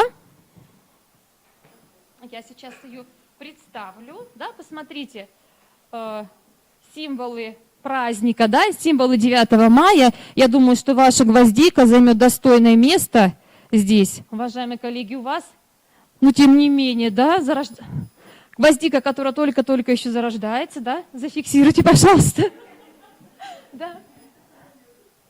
Да, итак, давайте посмотрим сейчас с вами на экран. В этом же задании рабочего листа «Ученик» и в задании рабочего листа «Мастер» добавляется 4-е задание, которое формирует умение оценивать результат своей деятельности. Коллеги, я предлагаю вам оценить результат своей деятельности. Да? Вам, наверное, стоит немножко побыстрее работать и тоже оценить результат своей работы. Обратите внимание, здесь даны критерии оценивания, то есть ученикам довольно-таки просто оценить свою работу. Тебе нравится результат своей работы, да? Оценишь, понравилось, не понравилось, поставишь плюс. И качество изделия, что важно нам, да, сегодня. Прочна ли конструкция, аккуратно ли смотрится и соблюдены ли пропорции. Итак, вы оценили свою работу? Так, спасибо. Итак, уважаемые коллеги, сегодня мы с вами поработали с универсальным учебным материалом. Обратите внимание на экран. Универсальных учебных материалов много. Существуют готовые универсальные учебные материалы. Их создали и апробирует автор УМК «Школа 2100». И можно ими пользоваться, конечно, но можно и нужно создавать их самому. Давайте вернемся к тому, с какими проблемами сталкивались наши дети, попробуем подвести итог нашей работы. Работают ли универсальный учебный материал, с которым вы сейчас работали, на формирование читательских умений, на умение находить информацию в тексте? Коллеги, работают. Вот в данном случае, возможно, конечно, вот это умение здесь у нас в этом фрагменте урока не проявилось, но тем не менее, например, на уроке русского языка мы заметили, да, что умение писать без ошибок, видеть орфограммы, фиксировать место и причину затруднения, это работают универсальные учебные материалы. Итак, на то, чтобы дети учились выделять в тексте факты, делать выводы, да, вы искали. Работает, хорошо. Устанавливать причинно-следственные связи, что зачем следует, да. Трудные зоологические задания. Здесь, возможно, это и не прозвучало в данном уроке. Ну, например, если мы берем другой предмет, то можно брать задания. Не умеют формулировать и аргументировать собственную позицию по спорному вопросу. Ну, в данном контексте, наверное, нет, я думаю, да, а в каких-то других уроках Все зависит от того, какие задания вы подберете. То есть можно сделать вывод, что универсальный учебный материал помогает нам, уважаемые коллеги, учить детей мыслить, искать информацию в тексте. Громко, пожалуйста. Помогает. Спасибо. Итак, добавлю к тому, что да, мы вернулись к тому, что есть в печатном виде. Обратите внимание, я хочу доказать сегодня вам всем, что все-таки универсальный учебный материал универсален. Он не привязан к одному конкретному учебно-методическому комплексу. Он не привязан к одному конкретному какому-то предмету. Можно использовать и нужно использовать универсальные учебные материалы на разных предметах. Ну что, подведем итог нашего мастер-класса. Давайте оценим с вами, на каком уровне усвоения материала мы сейчас с вами, уважаемые коллеги фокус-группы, находимся. Готовы ли вы, как ученик, учиться работать с универсальным учебным материалом?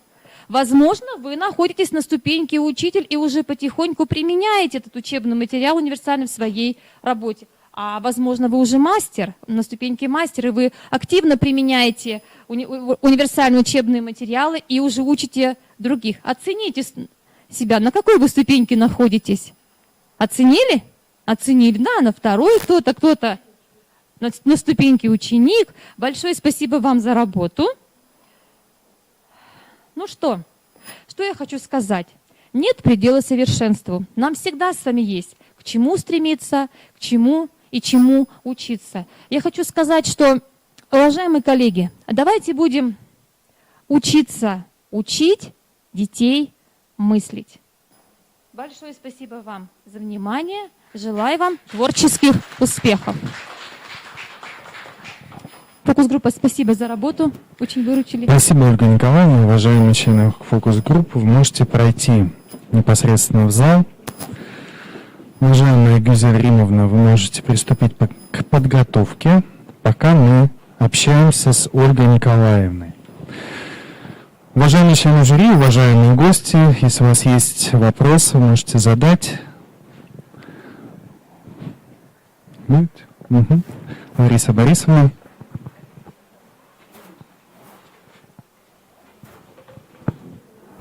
Ольга Николаевна, спасибо за мастер-класс. Так как я тоже занимаюсь универсальными учебными материалами, то при разработке листа ученик, вы знаете, что есть необходимость вот эти обучающие подсказки делать ребенку. Если мы говорим о том, что мы запускаем мыслительный процесс, то вот ему бывает иногда без опор сложно. Тогда поделитесь, пожалуйста, вот своим опытом или наблюдениями за собой лично. Что при разработке ума вы поняли, почему учителю так сложно делать лист ученик? Вот мастер делается легко, а ученик очень сложный лист. И все начинают обычно с мастера. Я думаю, что вы тоже это делали, да? Вот, может быть, вот в чем загвоздка, да? Спасибо. Спасибо за вопрос. Я сейчас, наверное, не открою маленький секрет, а все-таки истину скажу. Но нам очень трудно опуститься до уровня знаний ученика. И очень трудно понять и увидеть, а в чем может возникнуть у ученика проблема. Я же это уже знаю. Так, наверное, и у ученика не возникнет проблем. И вот именно себя немножко, увидеть проблемы, которые могут возникнуть у ребенка, вот это, наверное, самое трудное. Но вы знаете, я думаю, что здесь помощником будет содержание, например, учебника. Почему? Потому что, еще раз говорю, что универсальный учебный материал – это аналог и учебника, и рабочего листа. То есть я могу на материале учебника построить задания, продуктивные задания в рабочем листе ученик. Например, чем я и воспользовалась, когда я готовилась к уроку, который проводила в понедельник. Спасибо. Пожалуйста, еще вопросы? Пожалуйста, члены жюри, уважаемые гости. Вопрос несколько не к вам, но вы не адресовали такой вопрос членам, участникам фокус-групп. Поэтому его переадресую вам. Скажите, пожалуйста, вот чему сегодня, на ваш взгляд, учились ваши коллеги? Вы знаете, я хотела показать коллегам, во-первых, универсальность этого приема, что его можно использовать на разных предметах, и урок технологий этому не исключение. А еще, что, знаете, очень трудно ребенку работать самому. самому находить информацию. Коллеги, которые работали в фокус-группе, они увидели, что действительно добывать информацию из текста очень трудно. То есть вот учила, наверное, работать самостоятельно, не прибегая к помощи кого-то. Пожалуйста, еще вопросы? Скажите, пожалуйста, а была бы, например, более успешной и более быстрая деятельность ваших членов фокус-группы, если бы, допустим, вы просто выдали им визуальную инструкцию пошагово в данном случае, как выполнить, как сделать данный цветочек фактически, да, из данных материалов.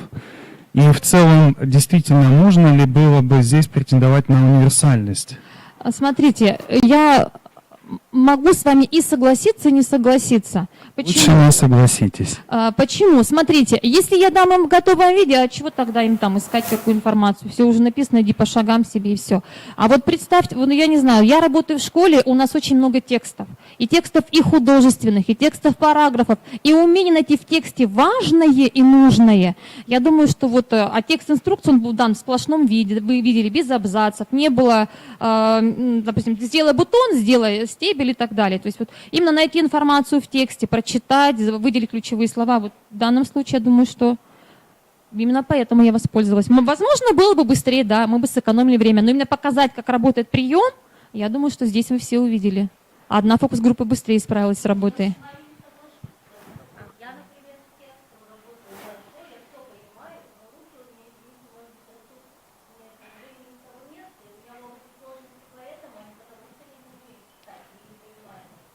Вы знаете, я тут с вами... Я не хочу с вами вступать в спор, но я хочу сказать, что я приглашала сюда фокус-группу учителей начальных классов, а это учителя-универсалы. Они умеют делать все, в том числе и работать руками. В данном случае здесь все-таки я считаю, что именно вот умение и находить информацию в тексте сыграло роль все-таки. Но они вас очень хорошо выручили, потому что показали разные уровни учеников, у которых получается, у которых нет, и Да. поэтому отсюда и вопрос.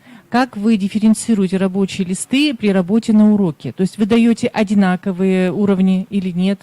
И как это происходит? Давайте расскажу. Итак, первоначально, когда мы только знакомимся с рабочими листами, мы вместе с учащимся работаем на рабочем листе ученик. Мне важно, чтобы они умели работать поэтапно, по порядку, чтобы они не перескакивали с третьего здания на первое, а именно работа шла по порядку. И сразу говорю, что как только я внедряю эти листы, конечно, здесь были прописаны умения, которые формируются. Ученикам я это не пишу. Для себя я это знаю.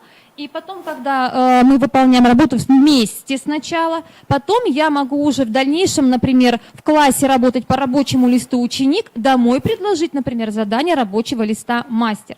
Могу на уроке, ну, если, допустим, мы уже в каком-то времени работаем, дети уже знают, что это такое, могу по определенной теме предложить и рабочий лист ученик, и рабочий лист мастер. То есть ребенок формирует у себя самооценку, я уже на этом уровне, я уже могу, хочу попробовать на этом уровне. Я думаю, что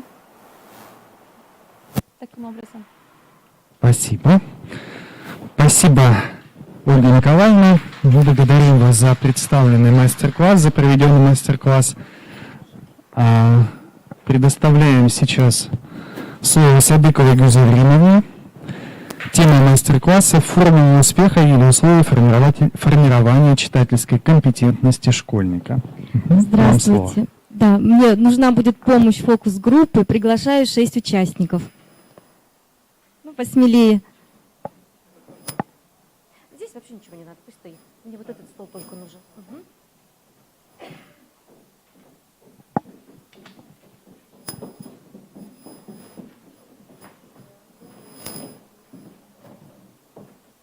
Раз, два, три, 4, 5, 6. Все правильно? Да-да-да, еще один участник.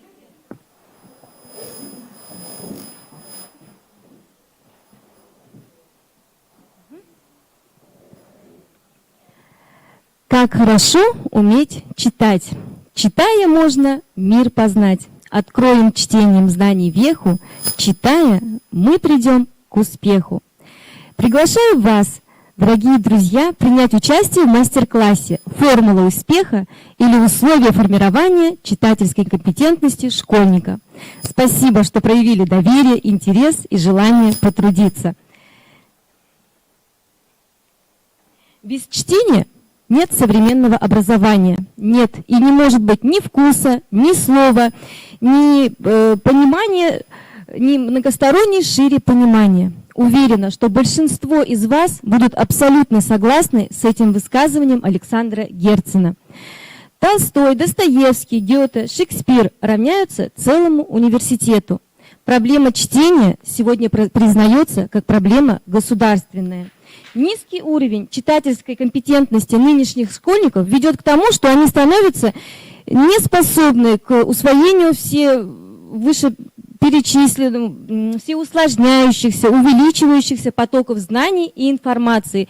Ведь именно читательская грамотность является ключом к другим видам функциональной грамотности и приводит к успеху в трудовой, общественной и личной деятельности. Предлагаю сегодня открыть формулу успеха в ходе работы, над которой мы с вами выясним основные условия формирования читательской компетентности, что обеспечит каждому ученику успешное достижение в образовании и в жизни. Великий Платон когда-то сказал: прежде чем беседовать, надо договориться о значении слов. Следуя этой мудрой мысли, предлагаю непосредственно разобраться в понятии читательская компетентность. Для этого я использую прием, который широко используется в педагогической практике, ключевые слова. Моим детям очень нравится игра «Цепляя ключевое слово», которое возникло на основе данного приема. Предлагаю вам, играя, сформулировать понятие читательская компетентность. Итак.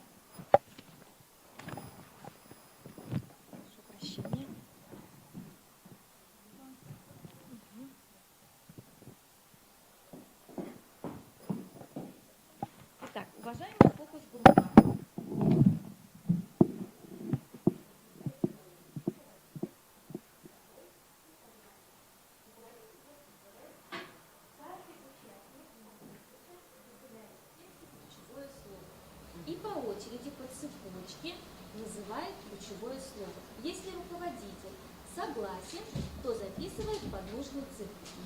Все понятно? Да, подчеркиваем ключевое слово. Итак, время работы 1 минута. Данный прием эффективен тем, что за короткое время можно изучить значительный объем информации, разбитый на смысловые части.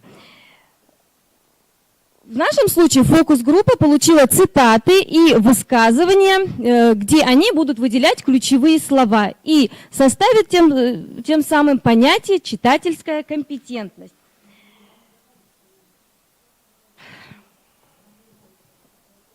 Таким образом, цепляя одно слово за другим, ученик может изучить, повторить, сформулировать новое правило, определение, понятие. Также этот прием можно использовать не только в школе, но и дома, когда нужно, допустим, пересказать текст или же составить какое-то описание. А сейчас фокус-группа сформулирует понятие «читательская компетентность». Пожалуйста, прочитайте, что у вас получилось. Можно сокращенно. Угу. Ну, побыстрее. Прочитайте отсюда, что у вас получилось только, пожалуйста, прочитайте. Да. Итак, слушаем внимательно, да. Пожалуйста. Читательская компетентность – это развивающаяся совокупное знание, навыков, умений, позволяющих человеку совершенствовать собственную речевую деятельность. Понимать прочитанное, главное дело. Понимать прочитанное. Информация, предоставленная в звукобуквенной форме, успешно структурировать информацию, выделять главное. И применять в разных ситуациях, в общественных и личных целях. Хорошо, спасибо. Вы точно сформулировали правила, понятие читательская компетентность, которое предлагает нам федеральный государственный образовательный стандарт. Итак, я заметила, как вы активно включились в работу. Значит, эта работа вызвала у вас живой интерес. Лев Семенович Выгодский считал, что прежде чем призвать ребенка к какой-либо деятельности, необходимо его заинтересовать. Проблема только в том, как заинтересовать ребенка, какие способы использовать, чтобы мотивировать его к чтению. Уважаемая фокус-группа, сейчас я вам как раз предлагаю поработать над этим материалом.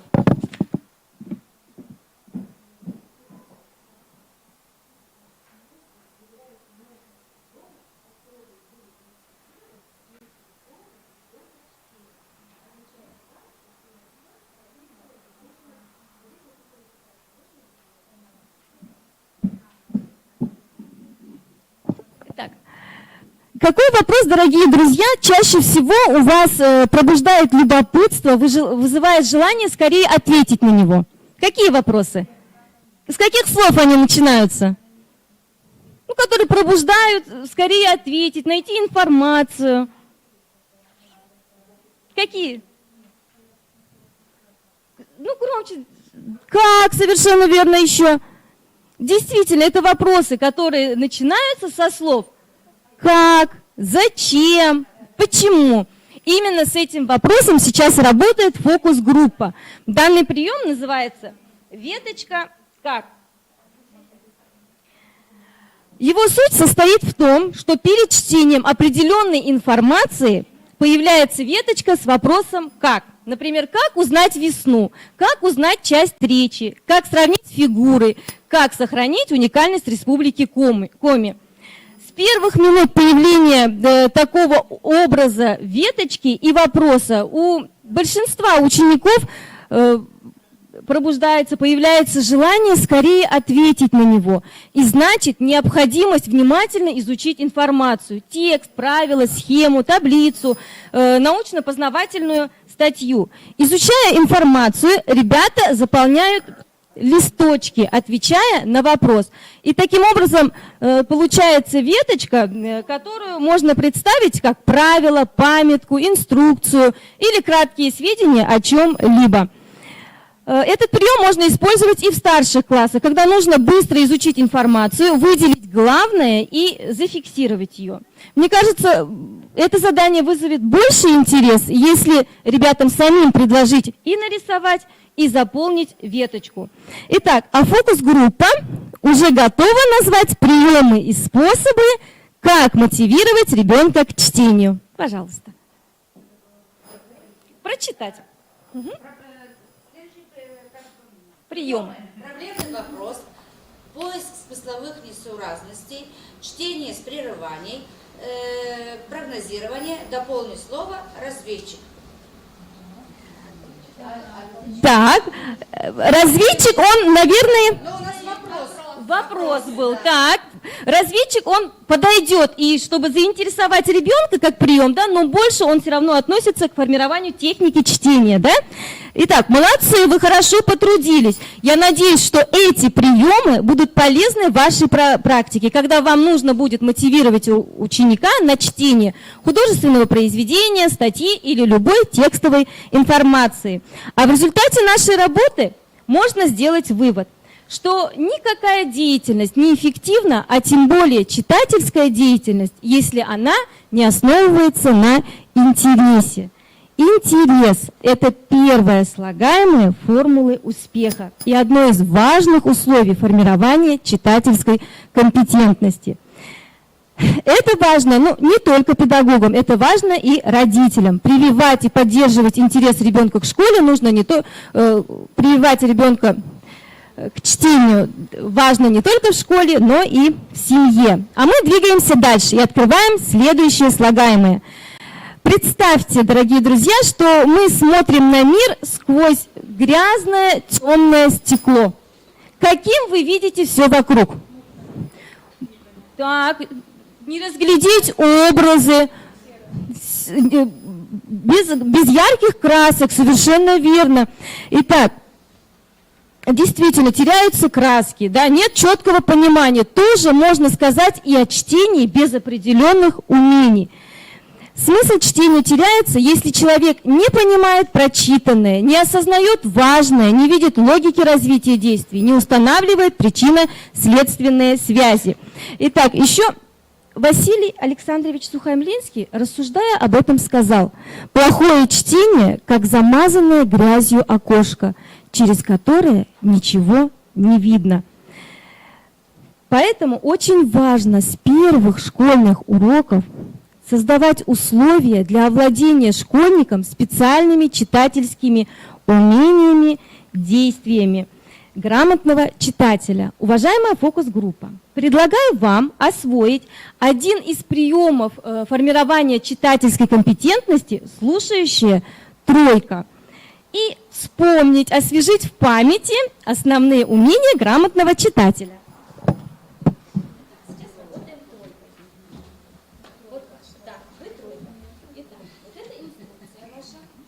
Один из вас говорящий, возьмите, один слушающий, один записывающий. Говорящий читает первое понятие, слушающий выбирает подходящее умение. Записывающий внимательно слушает, если согласен, ставит галочку рядом с умением. Дальше роли меняются. Говорящий читает, слушающий выбирает, записывающий, если согласен, ставит галочку. Задание понятно? Да. Хорошо. Время работы, время Фокус-группа приступила к работе, а вам, дорогие друзья, предлагаю непосредственно прочувствовать прием «Слушающая тройка» на себе. В этом приеме 3 действующих лица: говорящий, слушающий и записывающий. Итак, предлагаю поработать, отдохнуть чуть-чуть. Итак, эта часть зала. Давайте возьмем, определимся, поднимите руки. Вы у нас будете говорящие. Распределите, пожалуйста. Итак, ваша роль,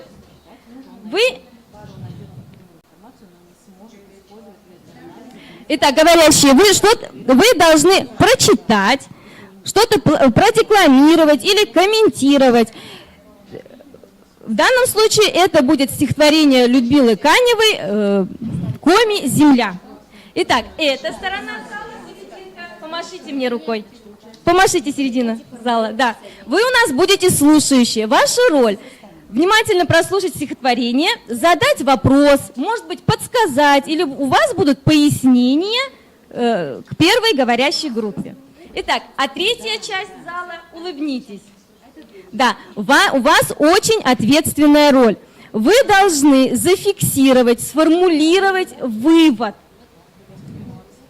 Тот, который вы услышите. Но в данном случае вы записывать не будете, вы будете делать это мысленно.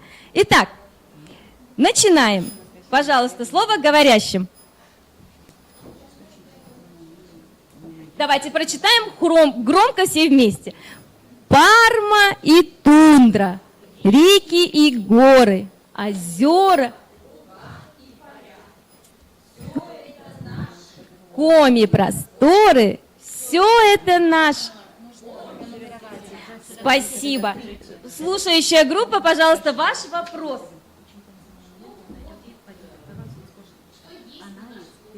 Спасибо. Так, пожалуйста, говорящие. Так, молодцы. Итак, а записывающие сделают вывод. Какой вывод можно сделать?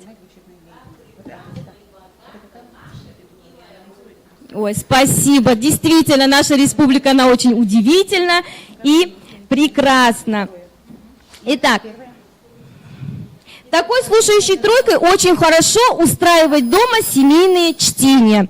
Далее мы должны были бы поменяться ролями. Говорящий, слушающий и записывающий, чтобы каждый смог прочувствовать эту роль, что и делает сейчас фокус-группа. Данный прием можно использовать не только для знакомства с текстом, но и при обсуждении текста после чтения, при составлении характеристики, объекта, факта какого-либо или при обсуждении проблемного вопроса. Уважаемая фокус-группа, прошу вас, назовите основные умения читательской компетентности. Да, громко, чтобы было слышно. Умение осуществлять поиск необходимой информации. Умение выявлять главное и второстепенное. Умение устанавливать причинно-следственные связи. Так, молодцы. Продолжаем. Умение делать выводы на основе прочитанной информации. Умение осознанно и произвольно строить речевое высказывание в устной и письменной форме. Умение анализировать и оценивать содержание, язык, структуру текста. Спасибо. Совершенно очевидно, что каждое обозначенное умение важно и значимо для формирования читательской компетентности. Недостаток в освоении этих действий или хотя бы одного из них может осложнить взаимодействие с окружающим миром. И потому следующие слагаемые формулы успеха – овладение специальными действиями, умениями. Итак, с каждым шагом мы все ближе к раскрытию формулы успеха. Предлагаю поработать над третьим слагаемым. А для этого окунемся в мир мудрых мыслей. Уважаемая фокус-группа, получите задание. Итак, здесь уже поинтереснее. Каждый читает свое высказывание и готовит вопрос своему собеседнику. Один.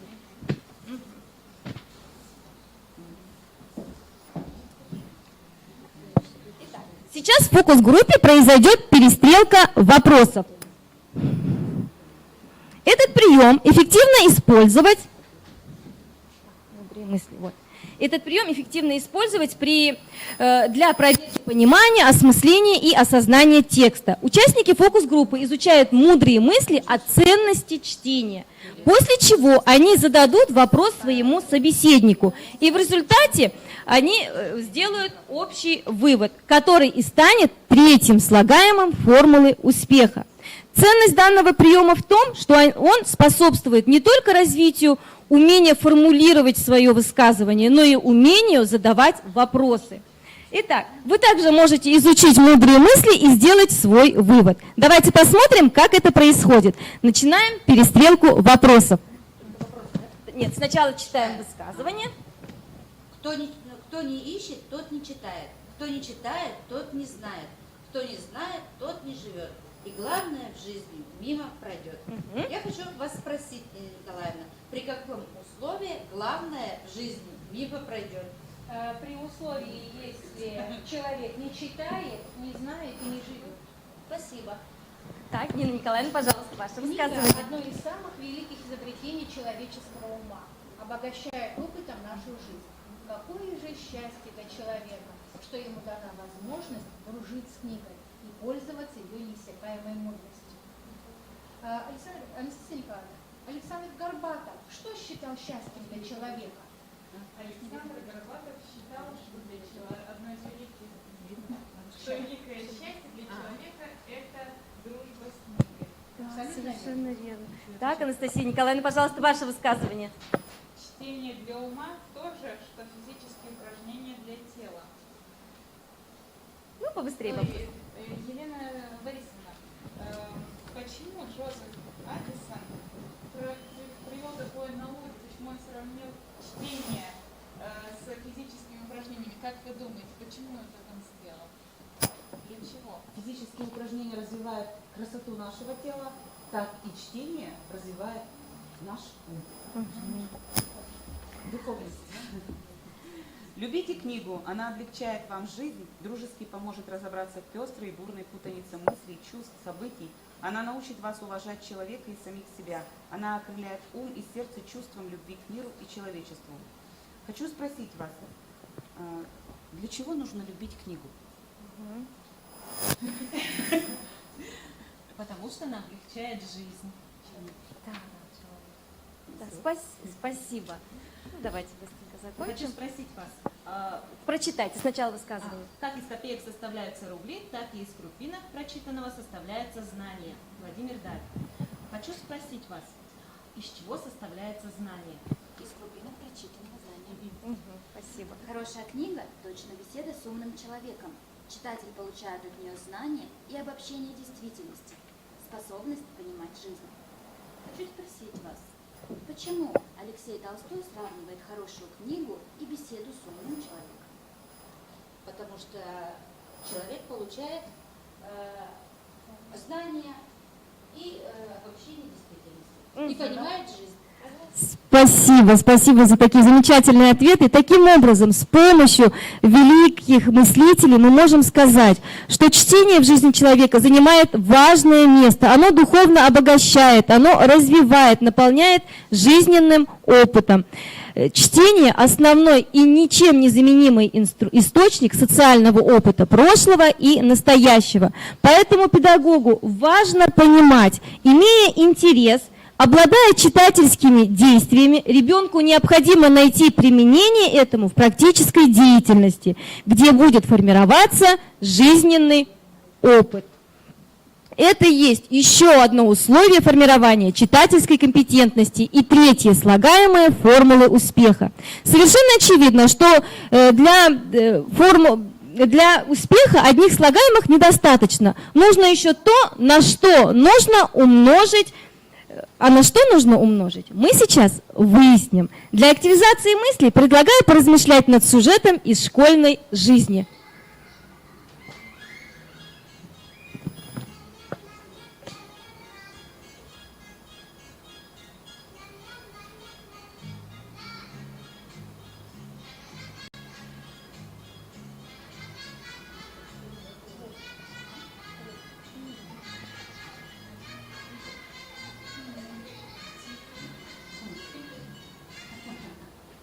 Итак, уважаемые дорогие друзья, что же помогло герою одержать победу?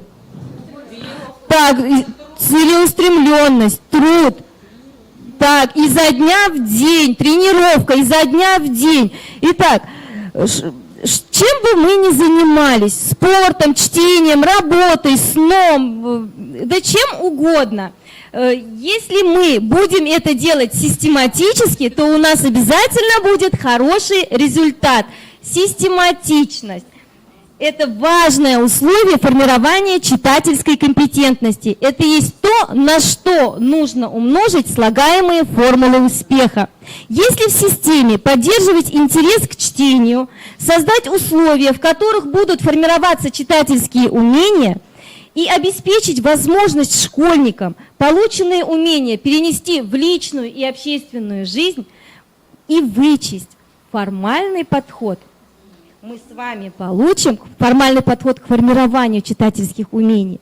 Мы получим формулу успеха для непрерывного образования и развития на протяжении всей жизни. Итак, пусть наше совместное открытие сегодня будет значимым и важным. Когда-то яблоко дало жизнь великому открытию. А мне, как учителю, очень важно, чтобы мой ученик смог сформировать такие умения, чтобы смог сделать свои маленькие открытия. Благодаря умению читать правильно и осмысленно, я уверена, что в своей жизни они сделают множество открытий. Но это уже совсем другая история. Чтобы в жизни разобраться, мы читаем. Без призывов и нотаций мы читаем, чтобы опыт накопить, чтобы человеком быть. Мы читаем. Спасибо, коллеги, за приятные минуты, проведенные вместе, и за те эмоции, которые я получила. А сейчас хочу, чтобы вы выбрали цвет яблока с теми ощущениями, которые у вас сейчас есть. Да, посмотрите внимательно. Да, сейчас подойду. Красный надо применять. А красный уже применять? Да. Хорошо, спасибо. Спасибо, что проявили интерес, доверие. Спасибо большое.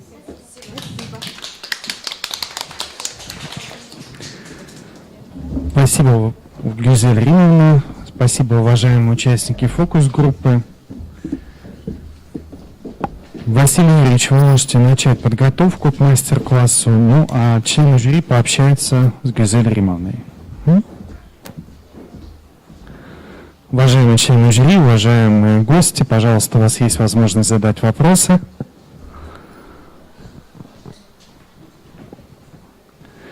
Скажите, пожалуйста, предыдущие ваши ораторы также поднимали тему формирования читательской компетентности и читательской грамотности. В общем-то, это касалось уже более старших уровней образования, это основная школа и старшая школа в целом и так далее.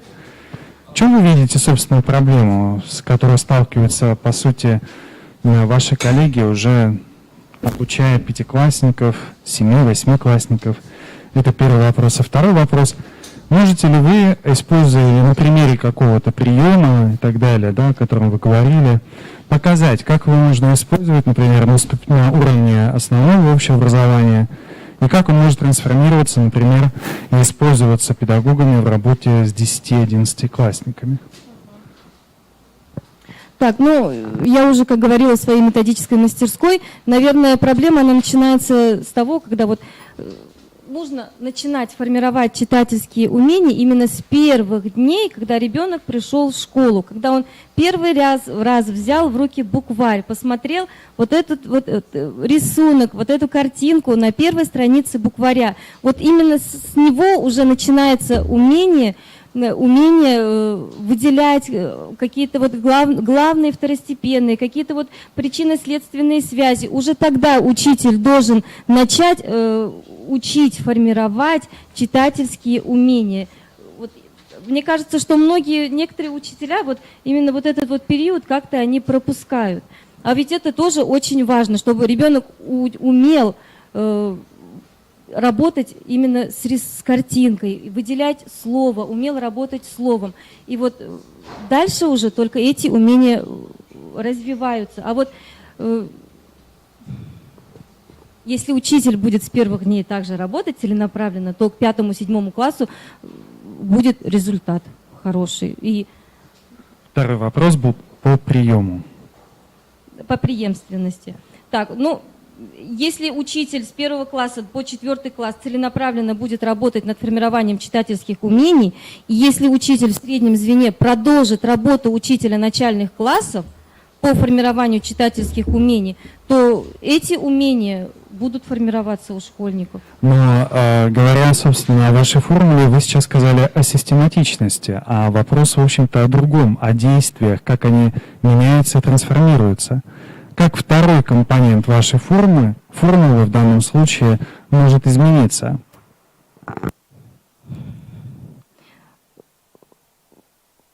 Второй компонент, второй компонент может поменяться, если у ребенка потеряется первый компонент, наверное, интерес. Вот с интереса нет? Помогать будем. Да. Вопрос был Александра Викторовича про то, какие из приемов вами предложенных могут получить развитие и какое развитие на более старших ступенях обучения, как в основной, так и в старшей школе. Что вы могли бы посоветовать своим коллегам делать далее?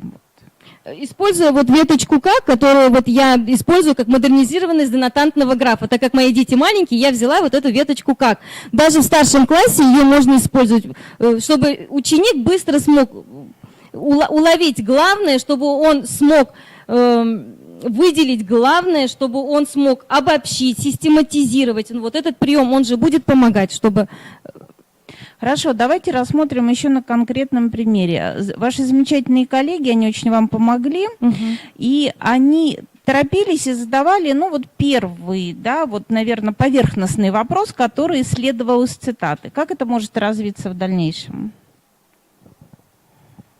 Так, можно повторить еще раз? Вы оценили, какие вопросы задавались и ответы давались при чтении цитат? Некоторые были по содержанию текста только. Ну, то есть люди торопились, и это было достаточно вот первый слой, да, анализа. То есть дальше это какое может получить развитие?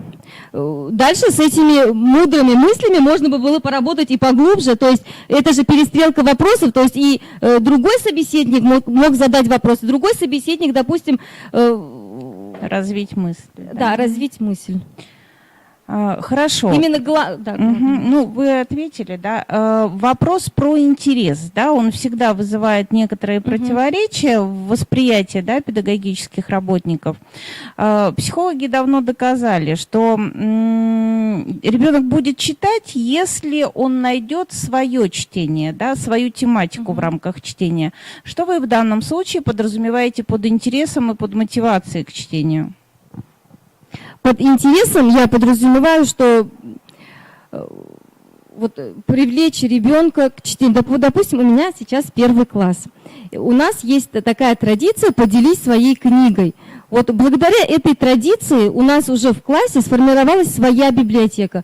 У родителей в семье уже формируется вот своя библиотека, свой круг чтения. Мои дети идут в библиотеку, если они вот после новогодних праздников, если они ходили еще, ну вот приблизительно зимой, да, если они ходили, просто выбирали книгу для чтения, сейчас они ходят, выбирают книгу по своим интересам. То есть мы прочитали Виктора Драгунского, они идут и просят именно книжку Виктора Драгунского, чтобы узнать о нем еще больше, чтобы почитать его произведения еще. То есть это их интересует. И вот эта вот работа у нас идет каждый день. Вот эта вот традиция, мне кажется, она помогает заинтересовывать ребенка. Плюс еще интерес, он все равно и должен формироваться дома. Если дома родители читают, то ребенок тоже заинтересован в чтении, он тоже будет читать. Если дома родители будут поддерживать интерес ребенка к чтению, то есть он не просто прочитал, а вместе с родителем, то есть мама попросила прочитать. Да, спасибо. Вы сейчас говорили и по мотивированности, и о тех мотивах, которые работают, ну, на этом уровне обучения, то есть здесь социальные мотивы, да, некоторые мотивы достижения. Спасибо. Вы сейчас очень увлеченно рассказывали о приемах формирования читательской грамотности. Скажите, пожалуйста, на ваш взгляд, с каким абсолютно новым приемом вы познакомили своих коллег сегодня? С абсолютно новым? Так, слушающая тройка, может быть. Я думаю, что, ну, хотя бы, может быть, он не абсолютно новый, но наверняка, что многие мои коллеги, может быть, даже, ну, может, что-нибудь подобное слышали, но, может быть, его не использовали в своей практике, потому что они не знали, как правильно использовать этот прием. Да, и веточку который я вот придумала, может быть, он тоже подойдет, вот он, ну, тоже новый, но он тоже интересный, да, если его использовать в своей работе. Традиционными ролями, как правило, выступают, например, коммуникатор и реципиент, которые меняются в зависимости от того, какую, собственно, роль мы выполняем. Зачем третий в этом приеме? Слушающая тройка. То есть говорящий он читает, слушающий он слушает, выбирает, а записывающий он контролирует. Если он не согласен, он высказывает свое мнение. И уже слушающие и записывающие, они, вот если не согласны в мнении, то записывающие галочку не ставят, пока они не придут вот к единому мнению, правильному ответу. Он выполняет в большей степени контролирующую функцию или рефлексивную? Он выполняет больше контролирующую, он делает вывод. Спасибо. Ваша точка зрения понятна. Есть еще вопросы? Спасибо, Гюзель Римовна. Мы благодарим вас за проведенный мастер-класс. Ну и уже в традициях данного конкурса Василий Юрьевич, который завершал непосредственно первый очный этап, он завершает, по сути, сегодня у нас конкурсное испытание мастер-класса уже второго очного тура. Уважаемый Василий Юрьевич, пожалуйста, вам слово. Спасибо.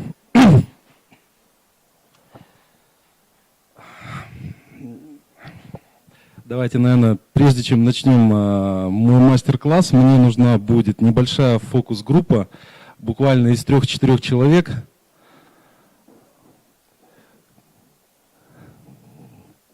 Так, хорошо. Коллеги, маленькое только исключение. Я вас выгоню из кабинета. Да. Вручу вам коробочку. Вот эта коробочка номер 2. Держите, Ольга. Да, тяжеленькая. Вот эта коробочка номер 1. Пожалуйста. Вот. А вот это, девушки, вам тогда дам. А это ваше задание. Они абсолютно одинаковые, да. То есть вы работаете прям четвером. Спасибо вам большое.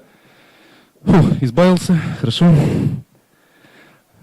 Теперь давайте поговорим про мой мастер-класс. Итак, еще раз, меня зовут Петров Василий, я учитель физики и информатики в школе номер 27 города Сыктывкара. Тема моего мастер-класса – это микс в работе учителя. Начиналось все с того, что в методической мастерской я вкратце подавал идею микса, продолжил, ну, по крайней мере, постарался продолжить. Чуть-чуть мы там не успели с ребятками вчера сделать это на уроке.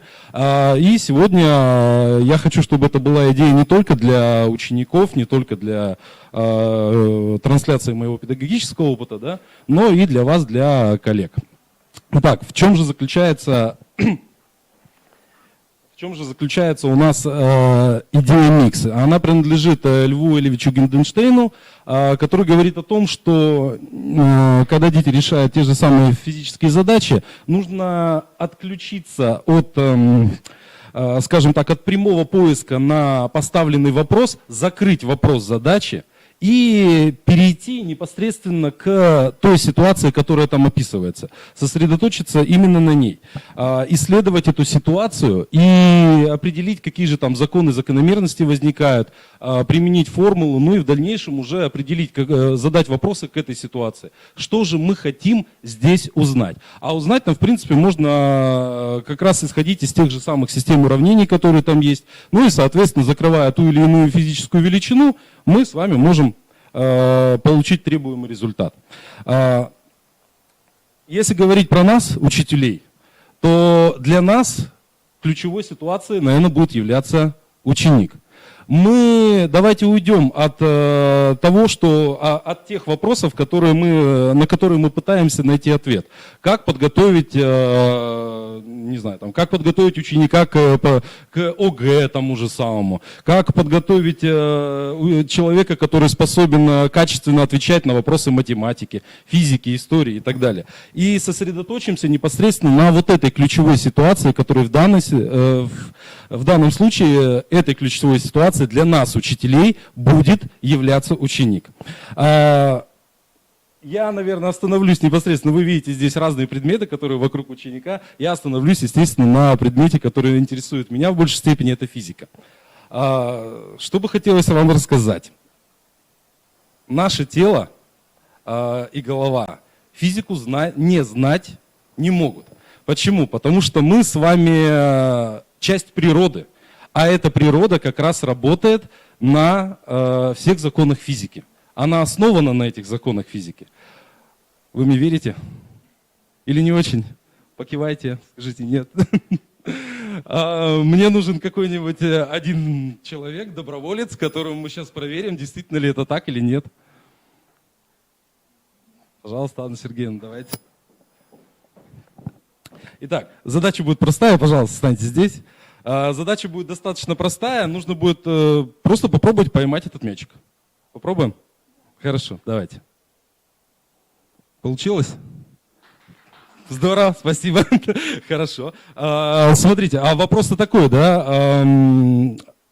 Как вы думаете, что за этим стояло с физической точки зрения? Как у вас вообще с физикой, Анна Сергеевна? Я училась в классе с углубленным изучением физики. Здорово. Видите, вот нужного человека вызвал. Хорошо. И как вы думаете, что за этим стояло вообще? Что вы производили? Я запомнила еще из школьных лет, что в нашей жизни все объясняется физикой. Наверное, вот это. Наверное, так. Хорошо. Давайте же я покажу, на самом деле, что с точки зрения физики, что же происходило, когда мы бросали этот мячик, и Анна Сергеевна его ловила. Извиняюсь. Итак, вот такая сложнейшая система уравнений, и если говорить более подробно, то мы рассматриваем ситуацию, когда тело брошено под углом альфа к горизонту, имеет какую-то начальную скорость, правильно? Мы говорим о проекциях скоростей на координаты x и y. Вот. Если бы мы с Анной Сергеевной еще в бадминтон бы на улице поиграли, то, наверное, еще и сопротивление воздуха Анна Сергеевна бы учла, да? Вот. То есть, как вы видите, здесь такое огромное количество формул, которые даже взрослому человеку бывает зачастую сложно понять. Я уже не говорю про детей, да, вот такая система уравнений изучается в 10 классе уже. Хорошо. Вопрос тогда следующий, да, то есть, смотрите, получается, вы вообще как помните эти формулы-то, нет, Анна Сергеевна? Нет, конечно. Хорошо. То есть Анна Сергеевна формулы не помнит, но мячик-то она ловит замечательно. Это говорит нам о чем, как вы думаете? Можно, я не знаю, формулы поймать мяч. И мы значит, применяем эти законы, эти формулы, но не осознаем это.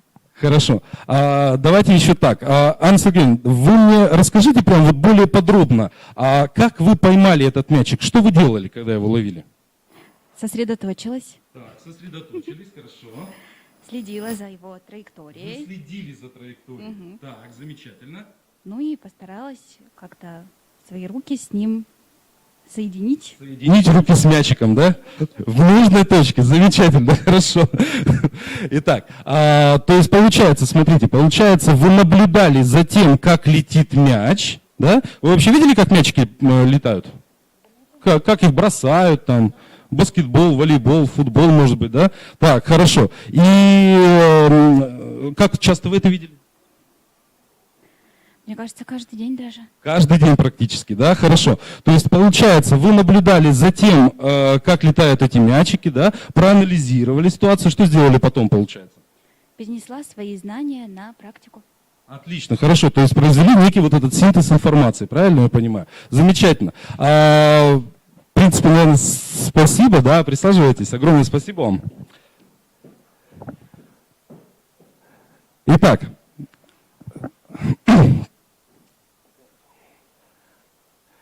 Что же действительно происходило на самом деле, да? Анна Сергеевна, и мы с вами делаем то же самое. Мы с вами сначала наблюдаем то, что происходит.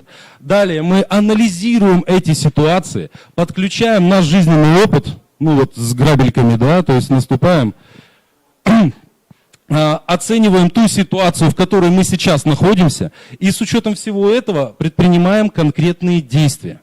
Вот такая последовательность событий, то есть то, что человек делает в обычной жизни, такая последовательность событий напомнила мне один из методов, который принадлежит Галилео Галилею. Этот метод называется индуктивный метод. Заключается он в чем? В том, что там тоже есть определенная цепочка, скажем так, вот этих вот последовательностей. Да? Это наблюдение, гипотеза, которую человек выставляет, проводит эксперимент, и в конечном результате он получает некое обобщенное знание, то есть что-то новое открывает для себя.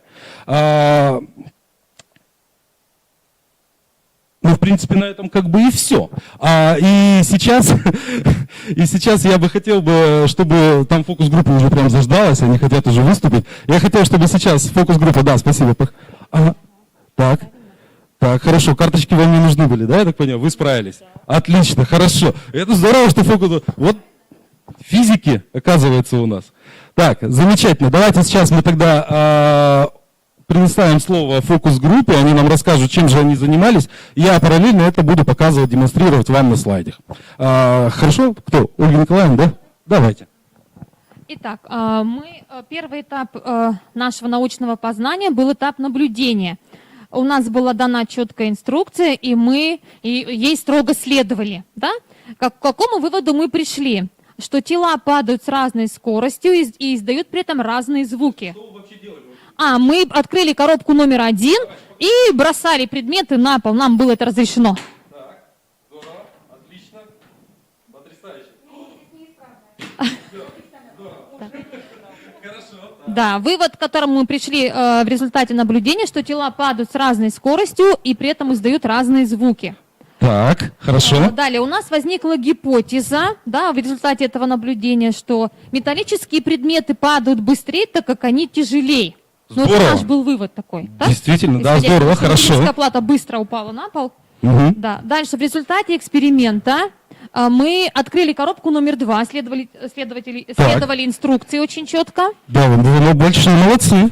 Да, воспользовались ключевыми словами, и дальше нам надо было увидеть, обратить внимание на свойства тел и прийти к выводу определенному. Угу. Мы провели эксперимент и сделали вывод по гипотезе. Сформулировали такой вывод, что наша гипотеза неверна.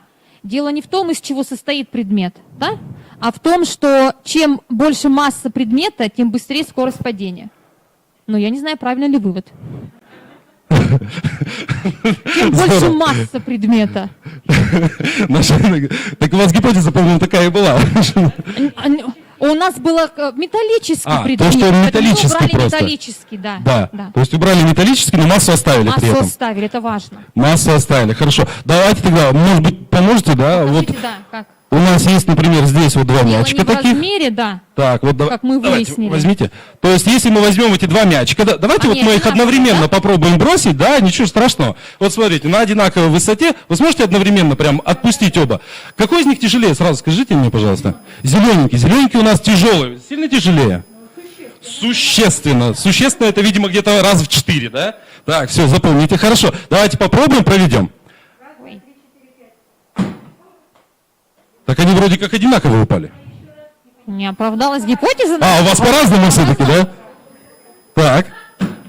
Опять одинаково. Да что ж такое-то, а? Гипотеза оказалась неверна. Замечательно. Значит, хорошо. Какие чувства испытывали вообще, когда проводили этот эксперимент?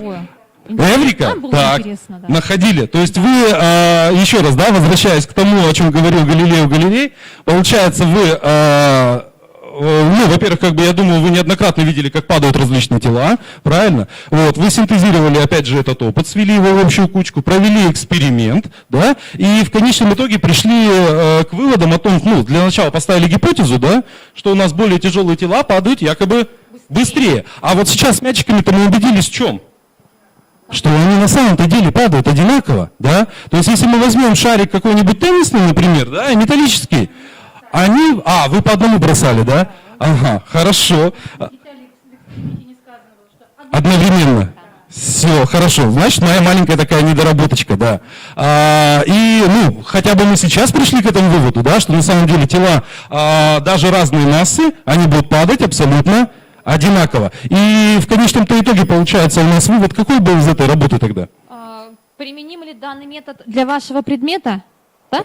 Да, вообще, то есть мы говорим о том, что я рассказывал об этом методе, насколько он применителен к моему предмету, как физике, да? Вы же тоже можете применять такой же метод наблюдения и всего остального. Мы пришли к выводу о том, В чем что это данный выражается? метод можно применять в любом уроке, это именно урок открытия новых знаний. Так, И здорово. мы пришли к выводу о том, что данный метод чем хорош? Тем, что он работает на формировании метапредметных умений учащихся, потому что мы делаем проектные работы, мы делаем исследовательские работы, и это есть как раз-таки исследовательская работа, которую выполняет учащийся. К написанию проекта, индивидуального проекта для кого-то, или, может, даже исследовательской работы для конференции. Здорово, здорово. Огромное спасибо нашим коллегам, которые поделились этой информацией с нами. Спасибо вам большое. Да, присаживайтесь.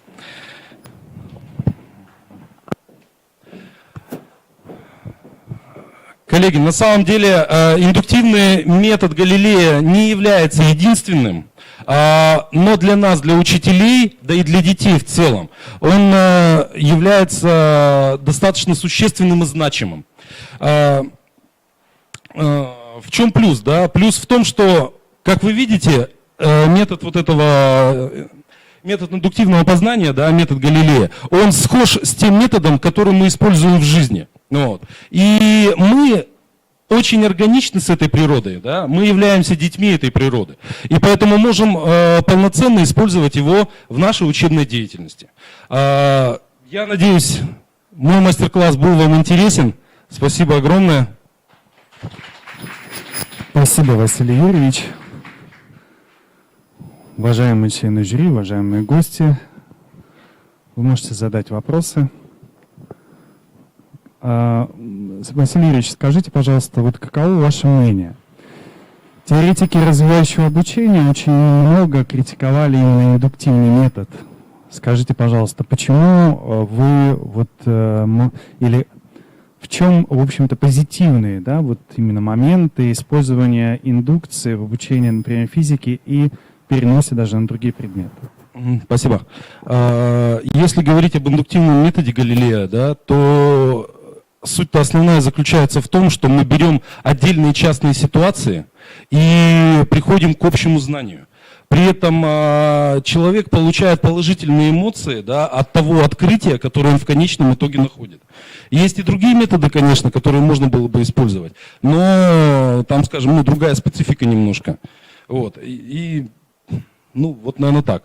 То есть самое главное, это эмоциональная составляющая в данном случае, от которой мы получаем удовольствие. То есть мы ставим гипотезу, да, мы думаем, будет так происходить эта ситуация или иначе, да, а потом мы убеждаемся, что, ну, приходим к какому-то конечному результату и говорим, что да, вот у нас гипотеза получилась, да, все здорово, хорошо. И мы получаем от этого действительно вот колоссальное удовольствие, ну, вот как коллеги сегодня и сделали. Наверное, Но так. у коллег не получилось. Ну... Будут учиться, да. То есть проблема в учениках. Нет, это просто сказано так. Понятно, что не оценивающий и прочее, но хотелось бы, да, что, может быть, как-то вот навело на какие-то определенные размышления. Уважаемые коллеги, пожалуйста, вопросы.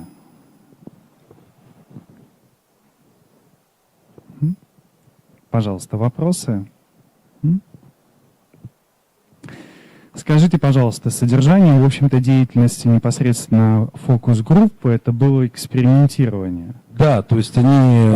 По сути, вот это, наверное, первый этап к восхождению непосредственно при восприятии абстрактной той же самой формулы и так далее, да?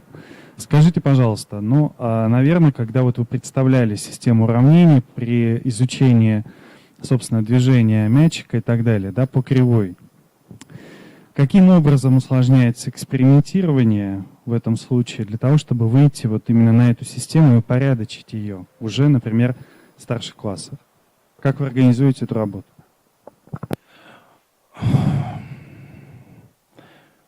Так, немножко, извиняюсь, запутался-то. Физические явления, выражаемые непосредственно в формулах и так далее, становятся сложнее. Очень часто мы говорим уже не просто о какой-то отдельной формуле, а именно о системе формул. В данном случае, которую, вот, как вы представили, например, для этого случая.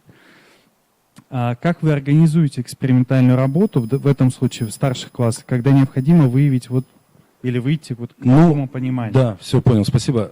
В данной ситуации можно было бы, можно, опять же, любую сложную ситуацию можно разложить на маленькую.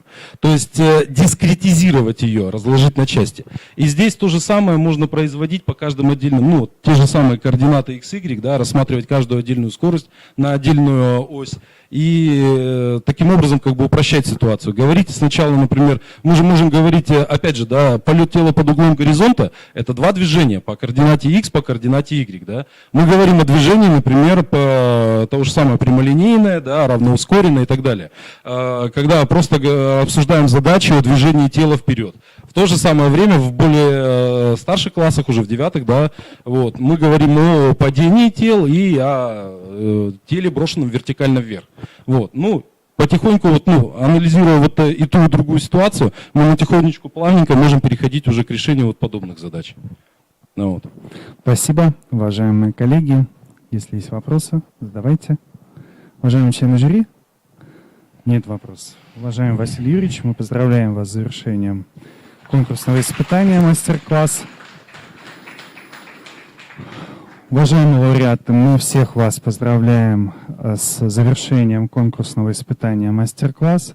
Спасибо за представление вами непосредственно опыта, за ту организацию взаимодействия с участниками. Спасибо, уважаемые участники, которые были непосредственно активными, активной помощью всем нашим выступающим лауреатам. Спасибо, уважаемые гости, которые были активны и задавали непосредственно вопросы. Я думаю, что наше общение вместе с вами, уважаемые лауреаты, позволит вам, ну, может быть, выйти на какие-то новые поиски, новые горизонты в своей профессиональной деятельности и так далее. Еще раз благодарю всех вас. До встречи уже, уважаемые лауреаты, на следующем конкурсном испытании. Большое спасибо, уважаемые гости, уважаемые члены жюри. Сейчас у нас с вами по окончании данного конкурсного испытания состоится оргсобрание. На этом, уважаемые коллеги, трансляция заканчивается. Всего доброго, до новых встреч.